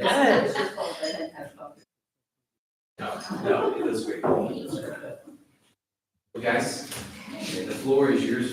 I will say, we are very excited to have y'all here and to hear what you have to say. As a board, we are really motivated and driven to look to develop something for you follow with this comprehensive plan, just not for now, but just for the future. We want to move the ball down the court for our town, and this is something that's never been done here, so we are very excited. So with that, the floor is yours. Thank you. Thanks for having us out here. We are also very excited. I mean, anytime that a city is able to put together their very first ever comprehensive plan, you're really setting yourself up for success in the future. You're really able to make sure that you have control over what development happens, what it looks like in the long term. And that's really important for a growing community. I'm Amanda Newberry, and I grew up in Muskogee and took my summers on Lake Eufaula. I mean, that is something that has been just home to me. And even though I moved to the metro, we had a jet ski that was in our house in the metro, and we had no truck. So we would drive our car down, borrow a truck from a friend, drive back, get the jet ski, drive back to Lake Eufaula, and do the reverse in the afternoon. I mean, we were has spent a lot of time and a lot of, we just didn't find the same type of community and the same type of excitement when we got back up to the metro. So this is still where we call home. I'm actually returning to my office, dropping Jordan off, grabbing my children, and coming back to this area for the Labor Day weekend. So anyway, so I just wanted to kind of let you know that and kind of how excited that we are to have an opportunity to work in this area. So I'm going to introduce the three of us that are here today. So Jordan Evans is going to be our project manager. He has experience with ACOG. He has experience. He's currently a senior community planner. He has worked with Christian and I throughout the years on multiple different comprehensive plans in other communities, also in this area that I'm sure he'll speak to, but Muskogee and Bartlesville are two of our most recent. He's going to be your day-to-day contact person. You're going to look to Jordan as far as email communication, as far as phone calls. He'll definitely be here day by day along your side, answering your questions and guiding you through the process. But behind the scenes, you're going to have Christian Lentz. He's our principal in charge. He's got nearly 30 years experience in planning. He's been on the municipal side, so he's sat where you're sitting, and he's been on the consultant side, so he understands both sides. And it really gives Jordan that senior advisor that doesn't cost you every day, every email, everything, but Jordan has that person he can turn to and really get good guidance. And Christian is going to make sure to take the city's interest at heart and apply as if he was still on the municipal side. And then you have myself. I'm a transportation roadway engineer. I do infrastructure. I do water, wastewater. So you have the engineering side, and we think that that's an important role. You're not going to hear a lot from me today because obviously this is predominantly a planning document, but we wanted to start out front saying that we're going to be looking at this as a planning document that can be implemented. And part of that process requires engineering to be engaged at the very beginning. And so I sit just a couple offices down from Jordan, and I'll be involved in the process as well. Behind us, we have a team of professionals. We have a deputy project manager identified. We have additional transportation and mobility people. We have placemaking, and we have a sub-consultant with Arnett Muldrow. That is the only sub-consultant that we're going to be using, but we really wanted to engage them because their specialty is going nationwide and looking at small communities and really trying to help them find that extra advantage. And so we wanted to bring them onto our team specifically for the city of Eufaula for that purpose.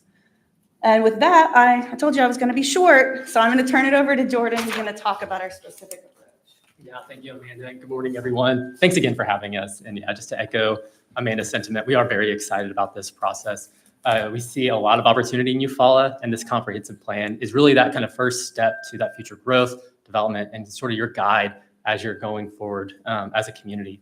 And it's more than just development. I mean, this plan will guide future planning efforts, as well as the day-to-day policies and regulations, budgets, capital improvement programs that you do on a daily basis as a community.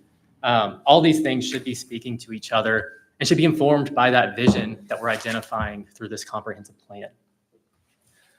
And ultimately, we know that this plan isn't just a document. That's, of course, the end product, but there's a full process that goes into this that's just as important as the final product. We recommend a 4-phased approach to this with public engagement occurring throughout the duration. That is a key part of any comprehensive plan we do, is ensuring that the community's voice is heard early and often, and that they're consulted throughout the process. So while we have over a dozen tasks throughout these 4 phases, we won't be able to hit everything, but we want to hit a few of the highlights that we think sets our team apart, and a few things within each of these phases. Starting off with the discovery phase. So this is our initial fact-finding part of the process, where we're having some of those early and honest conversations with city staff and some of your key community stakeholders about what the challenges are in the community and what they see as the potential future successes of the community. This is also when we're starting to do our initial data collection, both from what you all have available, along with our third-party sources that we have access to, and start getting that sort of foundation for the process. We take this information and then start diving into the assessment. So we're recommending 2 different assessments as part of this: the community assessment, which is looking at the demographics, the physical conditions, the community's health, everything that you kind of expect with a comprehensive plan. And we're pairing that with a demand assessment. So this is the part of the process where we're starting to do our broad outreach, reaching out to all residents across the community through things like surveys, mapping tools, open houses, pop-up booths, and getting their feedback right at the start to help inform that vision and the guiding principles that will ultimately help structure the plan. And then we get into some of the fun stuff. So the envision phase is where we start putting together really the meat of your comprehensive plan. And the backbone of this is that future land use and future development plan. And this is something that we've found is that a lot of communities will do a future land use plan. We find that sometimes can be kind of limiting whenever there's changes in a community. So we recommend is a future development plan, which considers future land use and takes that into it and is a part of each of these different components, but also looks at things like development form, site design, scale of development, things that you can then use to inform future planning or zoning decisions in the future. This is more of a place-based approach rather than a land use alone approach. It's also within this time that we would identify special areas of consideration. So these areas like downtown and Lakeshore Drive are areas in the community that are a little bit more unique and deserve a different lens when looking at them from just the land use perspective. And we can dive in and give a little bit more detail on these different areas. I'll also add that these 2 areas will be incorporated throughout the entire planning process, from our surveys with asking specific questions to these areas, as well as our research when we're going through the assessment phase, identifying key attributes within these areas that may need further study. The future development plan is paired with a future thoroughfare plan. So we know your roadways are there to serve the development and the people of the community, but they're really more than just roadways. These are public spaces too, and they should be designed and constructed in a way that fits the context of the surrounding development. So using this sort of approach, we have it speak directly to the future development plan and provide specific guidance, not just of where roads will go, but how they should be designed to do that. We also include in this future trails and pedestrian facilities, so we recognize these are important mobility corridors for your community, especially as a tourist destination. And then a really fun part that we're excited about that's really unique to this process is the outdoor tourism and recreation audit. So this is what will be led by our partners at Arnett Muldrow. And as Linda indicated, they are national experts at small town and destination planning. And they have a deep portfolio of Oklahoma projects too, having worked in Tahlequah recently as one of the examples. And while they couldn't be here today, unfortunately, they have done their homework and looking at some of the observations that have informed their approach to this sort of market analysis that has that specific focus on outdoor tourism and recreation. But really wanting to lean in on this and understand what the opportunities are here in Eufaula, as well as what some of the challenges are. One example of those being short-term rentals. We know we're seeing growth of those everywhere, especially in Eufaula, which provides a lot of opportunity, but also provides a lot of challenges for you as a community, especially when you're looking at housing affordability for the residents who live here on a day-to-day basis. And within this process, there's a lot of other topics that we would be reviewing and researching and providing information on, providing recommendations on. And while a more traditional comprehensive plan sort of breaks out these topics into their own chapters, so you may have a chapter on parks and recreation, a chapter on housing, a chapter on utilities, we recognize that a community, it's more than, these things aren't necessarily siloed. Whenever you're doing your day-to-day operations, these things blend together and they shouldn't be sort of standing on their own within the plan. The plan should recognize the interrelated nature of these different topics. So we recommend organizing these by broader themes that are informed by your vision and the guiding principles set by your residents. So the examples up here is just sort of an example framework of how we could structure this, but ultimately that'll be flexible based on what the needs are in the community.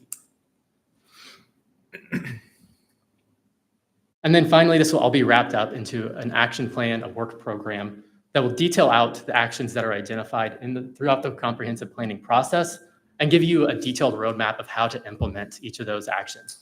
Things like identifying who should be responsible for this, who are the partners, what is the cost range of this, what is the timeline, and then going through and prioritizing these different actions so you have a clear list of projects that you can then plug into things like your CIP, your budget, and your strategic plan.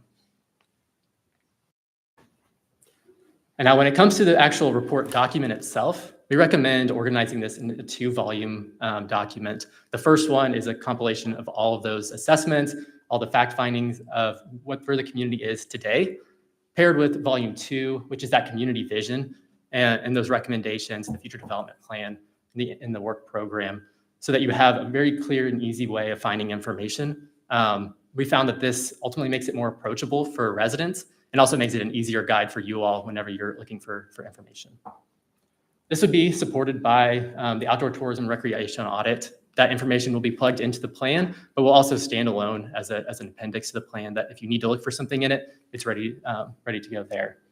We're also recommending 2 addendum, and this is sort of also a unique one, where with our approach to downtown and to Lakeshore Drive, we'll be looking at these 2 sites throughout the process and getting information unique to these areas.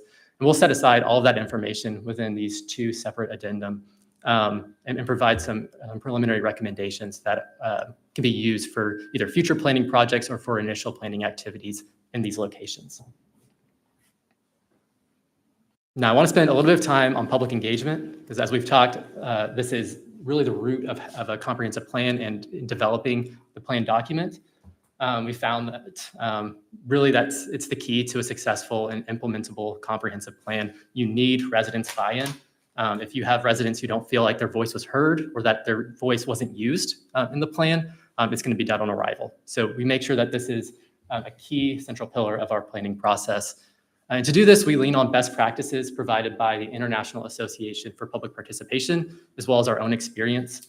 Ultimately looking at sharing out information, what we're doing, why we're doing it, what a comprehensive plan is, bringing people to the table and also going out to them. So through going to community events or festivals or prominent locations in the town, getting their feedback where they're at we found has been very successful. And then ultimately going back to them and letting them know, hey, here's what we've heard, here's what we're doing. Is this right? Is this actually what you're saying? And making sure that we're getting that feedback. And we really lean on your community champions, that advisory committee, you all, city staff, to be that voice for the community at these various stages in the process. So for engagement, we have a deep toolbox of methods that we can pull from and that we've done on other planning projects. For this one, we're recommending a mix of personal outreach as well as digital outreach. A few things we want to highlight that are sort of specific to this process. With every comprehensive plan, we're going to have that advisory committee, that focus group.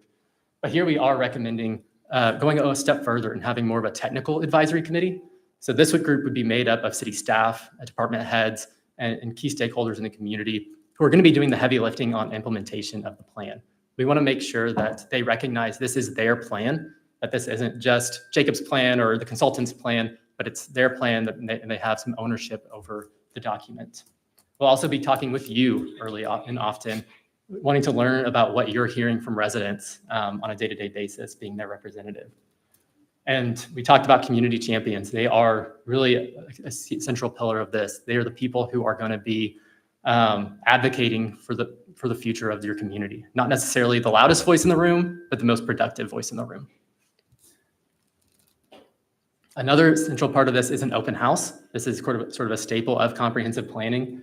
But we're going to view this open house as more of a community kickoff event, bringing people in, getting their feedback and input, but then following that up with more of those public information booths where we're going into the community.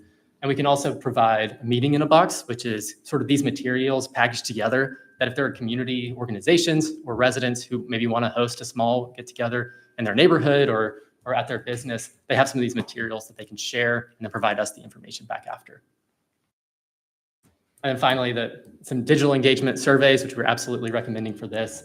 But we also want to make this a little bit more engaging through an interactive dashboard that can house the survey, the mapping tool, as well as just general project information and documents that can be a central hub for residents when they have questions or want to know what's coming up in the process.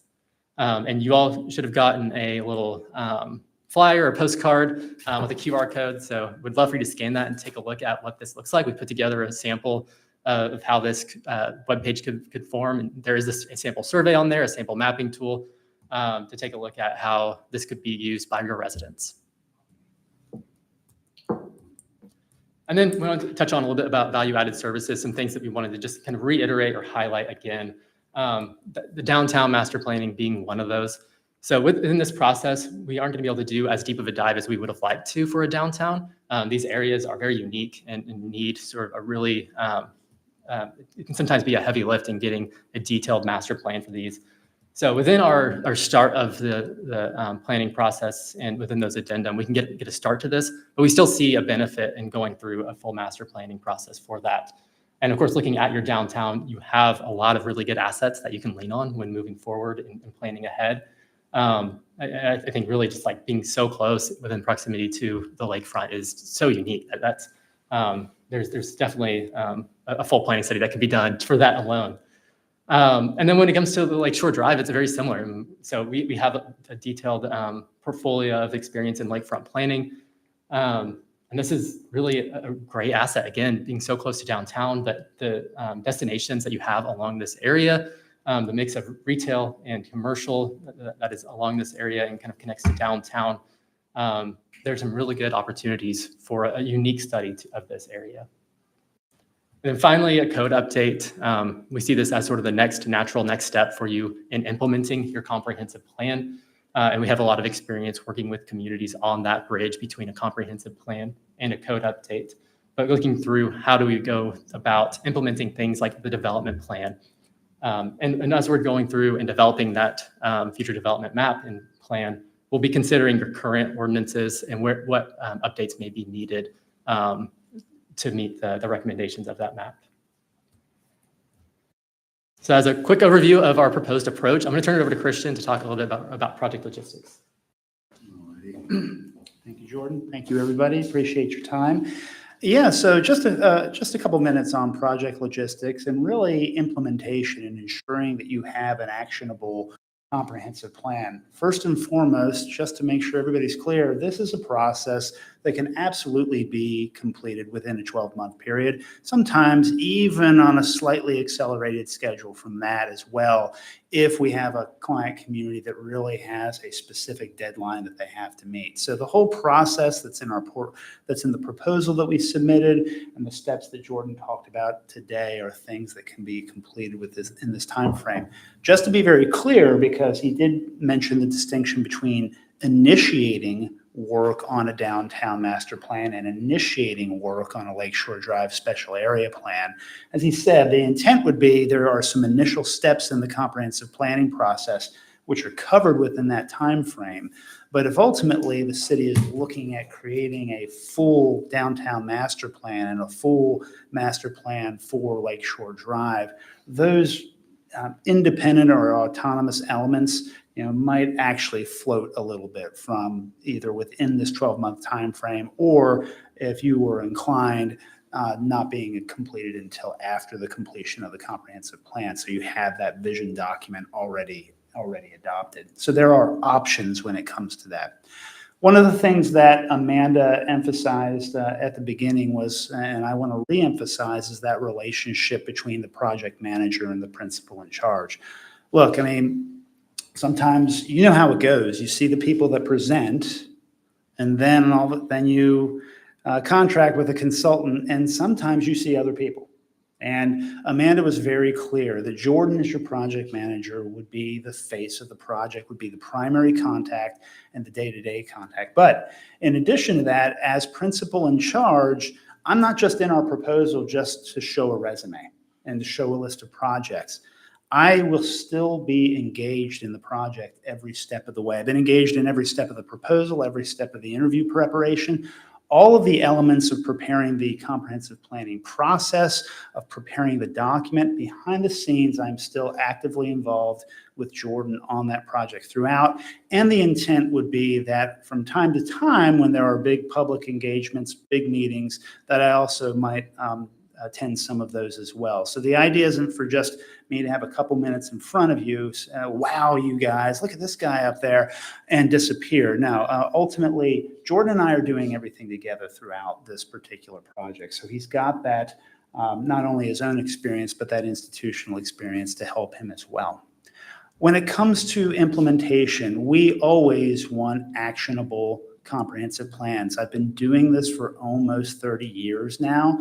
And look, I don't want to keep doing plans that just kind of, the planning process is over, that's wonderful, here you go, and nothing happens. I'm just as interested as you would be in making sure that it's something that you can actually act on and that there are tangible results from that. So we want to make sure that that work program is set up in a way, as Jordan had alluded to, that's very clear what your priorities are and that we're going through a prioritization process through the comprehensive planning process.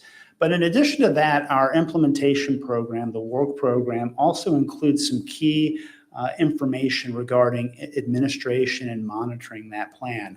We will talk about in the plan, and hopefully if you select us and want to implement the process that we've talked about and you've involved that technical advisory committee of city staff, we'll work with that committee throughout the process to identify what their roles and responsibilities will be in implementing your comprehensive plan, what the roles and responsibilities of your boards and commissions should be, not just in taking action, but also interpreting it and applying it to development cases that come across your desk on a monthly basis. So we identify those assignments, we'll identify timeframes. In addition to that, we'll identify a series of performance metrics. Moving forward, how are you going to know that this is, quote, successful? Because there's a lot of ideas in a plan that are more policy, they're more study, they're more regulation, they're operational changes. So how do you measure over time whether or not your comprehensive plan has been successful? We'll build in some of those initial performance metrics that you can use to measure that success over time, whether that's direct measures or indirect measures. And metrics. And then also we would include recommendations on how often you as a community review the document, how often you report on the progress of the document, how you can amend your document, whether it's your future development map or the text of your comprehensive plan as you move forward, so it's a living document and it doesn't get stale after a couple of years. So all of those recommendations will be included. And finally, one of the key aspects of our recommended approach was the Comprehensive Plan Academy workshops at the end. Too often, a consultant finishes a document, a report or study, we put it on the podium, you adopt it, and then everybody looks around and says, okay, how are we going to get this done?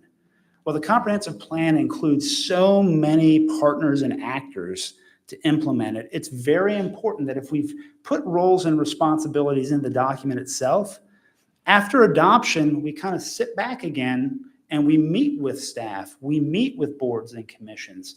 We remind everybody, hey, this document is out there. This vision plan and this action plan for your community are out there. And so here's how all of you are going to work together to implement that agenda that you've generated for your community. So that concludes our presentation. Jordan, Amanda, and I certainly are anxious to hear what questions you have and happy to respond accordingly. Yes, thank you very much. Have you worked with other lake communities specifically? So we recently completed the Twin Lakes Master Plan. So this is a special area plan for the community of Shawnee. Okay. It incorporated specifically land use, future land use design recommendations for that special area. So while Shawnee as a whole may not have been considered a lake community, that special area was very focused on the lake and how it relates to development in the area. Multiple communities that we've actively worked with in Texas as well, Louisville and the Dallas Metroplex and Lake Louisville. We've been working recently on Lago Vista on Lake Travis down in Texas. We worked on Bastrop, not necessarily lakefront community, but riverfront community, waterfront community. So we do have that experience. We also have a number of plans, and I apologize, but I'm not as familiar with these, but our Florida staff has worked on too. far as waterfront development and recreation development. Gotcha. Kind of building on, I want to. Go ahead. Because this kind of goes off your question. Have you worked with communities like Twin Lakes, I guess you have, but have you helped them come up with ways to increase year-round tourism that's not necessarily tied to the lake? Because that is a big need that we will need to look at to bring people in here year-round. Have you done that with any communities? That's what we do with our partner Arnett Muldrow. Arnett Muldrow, we've included in the proposal document a couple examples of the relevant projects that they've worked on. But Arnett Muldrow, we bring them in because they specifically work with communities for a variety that specialize in a variety of outdoor tourism activities. But we always look at it from the lens of, okay, you've got a tourism economy. How do you diversify that tourism economy? And more often than not, when we work with tourism communities, whether it's lake or outdoor tourism, or it's something like Branson that has that, but has a lot of other things, what we find is in many of those communities, diversification of their economy means diversifying their tourism economy, to your point, to making it year-round, because that's what the workforce is trained in. And the ideas of diversifying the economy by incorporating manufacturing or other types of direct jobs, those are certainly parts of the strategy, but those are typically viewed as a longer-term strategy because that requires a real rejiggering, a retinkering of your workforce to be able to do that. You mentioned working in like your Dallas area too. And that's one of the interesting, and I don't even know if I'm going to ask this correctly, but in those areas, they're so close to each other. And so you kind of have to say what this city can do versus this city. So looking at difference and possible threats of other cities. Yeah. And it's interesting because that's kind of what we find ourselves in as well, in a way smaller instance with like Carlton Landing. And so how would you go about kind of looking at that as what we could do different or better or to protect Eufaula? Does that make sense? Yeah, I mean, I'll say when we worked on Twin Lakes, for example, one of the questions was, how are we going to generate more revenue on Twin Lakes? Mm-hmm. Yeah, we've got to provide services. We need to generate more revenue out here. And to your point, Shawnee was saying, well, we've got Twin Lakes, but there are so many other lake communities that we're competing against. How do we necessarily make ourselves different? So that I think Yes. that's the question you're asking here. Yeah, I mean, ultimately, it's to be determined once we look at the data to determine really when it comes to your tourism economy, actually the types of tourism businesses that you're already emphasizing. Because just because you're a lakefront community doesn't necessarily mean you are outside of boats. I mean, outside of the obvious things. Yes. Doesn't necessarily mean as a community you're emphasizing the same types of amenities. When I look at Eufaula, and we mentioned it, we've got this downtown here that a lot of lake communities don't have. So that's a great example of an asset that Eufaula can build off of that makes it stand out above so many other competing lakefront communities that we're dealing with. So that's why I said initially the process kind of reveals that, although there are some things like downtown, they're an obvious asset that you lean into. And it's strange thinking about, well, you lean into downtown to build a tourism economy that's lakefront based, but it's the whole idea of accentuating what you have and extending and creating that year-round tourism destination. And I'm going to kind of be very upfront too, because, we've heard that comment a lot today, but living here my entire life, maybe I'm just more blinded to it because I haven't seen it change a whole lot. And so what are you seeing that could differentiate from what it's been from the last 50 years? I just haven't seen it change a whole lot. So when you make that comment, you have this downtown, what do you see differently? What I see differently to make it I guess you're saying, well, what does that matter? It's kind of how I would interpret that. And what I see is how you make that matter in the lens of everything you have is the first thing that comes to mind is bridging the gap between your downtown and lakefront. That's the first thing that comes to mind.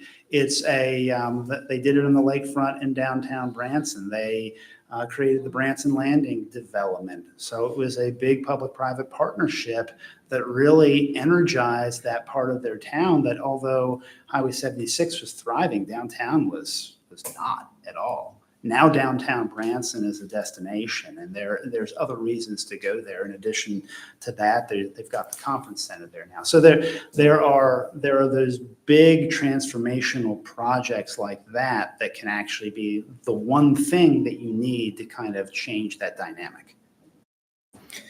It's funny you mentioned Branson. I wrote Branson ? Right here on my paper. So because with Branson, you see different things. You see different districts.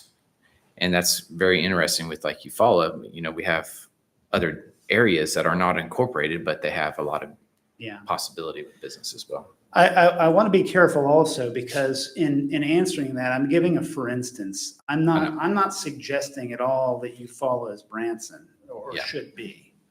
But I'm just giving a for instance of how these assets like that were made relevant. Because despite how successful they've been with their tourism economy, as I said, downtown was a shell. Yeah. Okay. Thank you very much. I have a question for you. How will you engage the youth in the development of the plan? Yeah, so that's something that we've done in the past is getting into the schools. So whether that's through the high school, like the government program or social studies program, getting them materials, or having a special focus group that's geared towards kids and is designed more for like a tactile city building type of experience to identify kind of what those priorities that they have are. We do like the high school size because we're looking at that more about sort of people here. So what are they wanting? Why are they leaving if they are? So trying to get their input early on that. And two things specifically, I'll add to that, our focus groups, it's not been infrequent that we've had one of our focus groups is a youth group, specifically student leaders that have been one of our focus groups. And then we use that focus group as a method to not only visit, like Jordan said, but use our online platform to generate youth-specific surveys that our student focus group, who are now our student ambassadors, can ensure is distributed. Yeah, and also just through our normal engagement, like the open house, having activities that are there specifically geared towards younger children or students. So when families are coming, students or children are engaged as part of the process. I have another question. Tell me about your branding piece, the branding piece of your service. Yeah, so branding is a core part. And I'm sorry, we didn't include it in the presentation, but it is a key part of any comprehensive plan. We see that visual link between the brand during the process, and then when it's reflected on the plan, it creates that link. Okay, I had a say in this. I remember this as part of the process. We have graphic designers that we'll typically come up with a series of options based on either conversations with staff or with our advisory committee to kind of get a start, and then we'll start narrowing those down to what the branding should be. And we make it clear to the committees and to residents that this is branding for the plan and the process, not necessarily the community's brand, but for that specific process. And that branding would incorporate things like the font colors, everything that you see on the webpage. So like if they want And to t-shirts, if you t-shirts, flyers, it would be incorporated into all elements of marketing. Okay. I appreciate you because I think that's one thing, sometimes you live here and it's like, oh, you just see a natural process happening. You're kind of blinded to it. So I do appreciate your vision right there. Mm-hmm. So it is nice to hear people say all the nice things about our downtown. We have lived here forever. So we kind of are blind to how special Eufaula is, especially the downtown area. We have a really, most of the buildings are nice and clean. We have some nice retail shops downtown. It would be great to incorporate more foot traffic from the marina, from the lake, if someone's at the beach. So I do love that. And everyone has said this, that could be one of the placeholders is getting people from the lake to downtown, downtown to the lake easier. Yeah, and part of that, that's why I talk about that catalytic, that catalytic project, because, if we were doing the downtown master plan for you, certainly we would talk about connectivity between the lake and downtown. But when you think of the downtown core and the built environment, there's a few blocks to get to the lake. And that few blocks might as well be miles for most people. And so it's one thing to build the connectivity, but then you've got to really look at the footprint of what's downtown and say, how are we going to extend that so that those avenues of connectivity have the same built character as our downtown, and they provide the pedestrians and the bicyclists that comfort to make that journey between the lakefront and the historic downtown core. Yeah. I do one more question. Go ahead. I don't have any. Sorry. Okay, just so I'm understanding, like you say, the downtown plan and the Lakeshore Drive plan would be a subset. It's like another little offshoot of the overall comprehensive plan. So yeah, I think the way we're envisioning the lakefront drive and the downtown plan happening is that it can be incorporated as elements of the comprehensive plan. But if you're wanting a full detailed master plan for these areas, that would have to be essentially an additional service or another process. But through the comprehensive plan, we can get a good start to that process and identify the key needs and opportunities and some preliminary goals and objectives for these areas. But for what we envision as a downtown master plan or a Lakeshore Drive plan, those are a detailed process that, similar to a comprehensive plan, or have their own steps in. But that what Jordan was saying is key, is that the intent has always been in our approach to work with areas of special, what we call areas of special consideration. We've learned through the process that there is an interest in downtown, there is an interest in Lakeshore Drive specifically. And so we know, what Jordan was indicating is, rather than doing it completely independently, we know that the comprehensive planning process offers us the ability to at least take the first couple steps of getting community feedback and an understanding and an idea of what the assets are and what people want. We're able to incorporate at least those initial steps in the comprehensive plan, so that when you do choose to contract with someone to do a downtown master plan or do a lakefront, Lakeshore Drive master plan, you've already got the first steps completed, and you can do it for essentially a more affordable price, frankly. Okay. Yeah. Thank you. Yeah. Thank you guys very much. I don't have any other questions. Guys, thank you all for your time and your presentation. It's very informative. I do appreciate it very much. Yes. We'll do a 5-minute recess. Yeah, we'll do a 5-minute recess.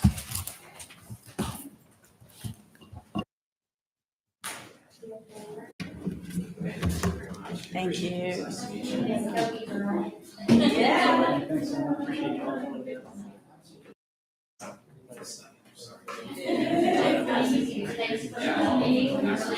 Yeah.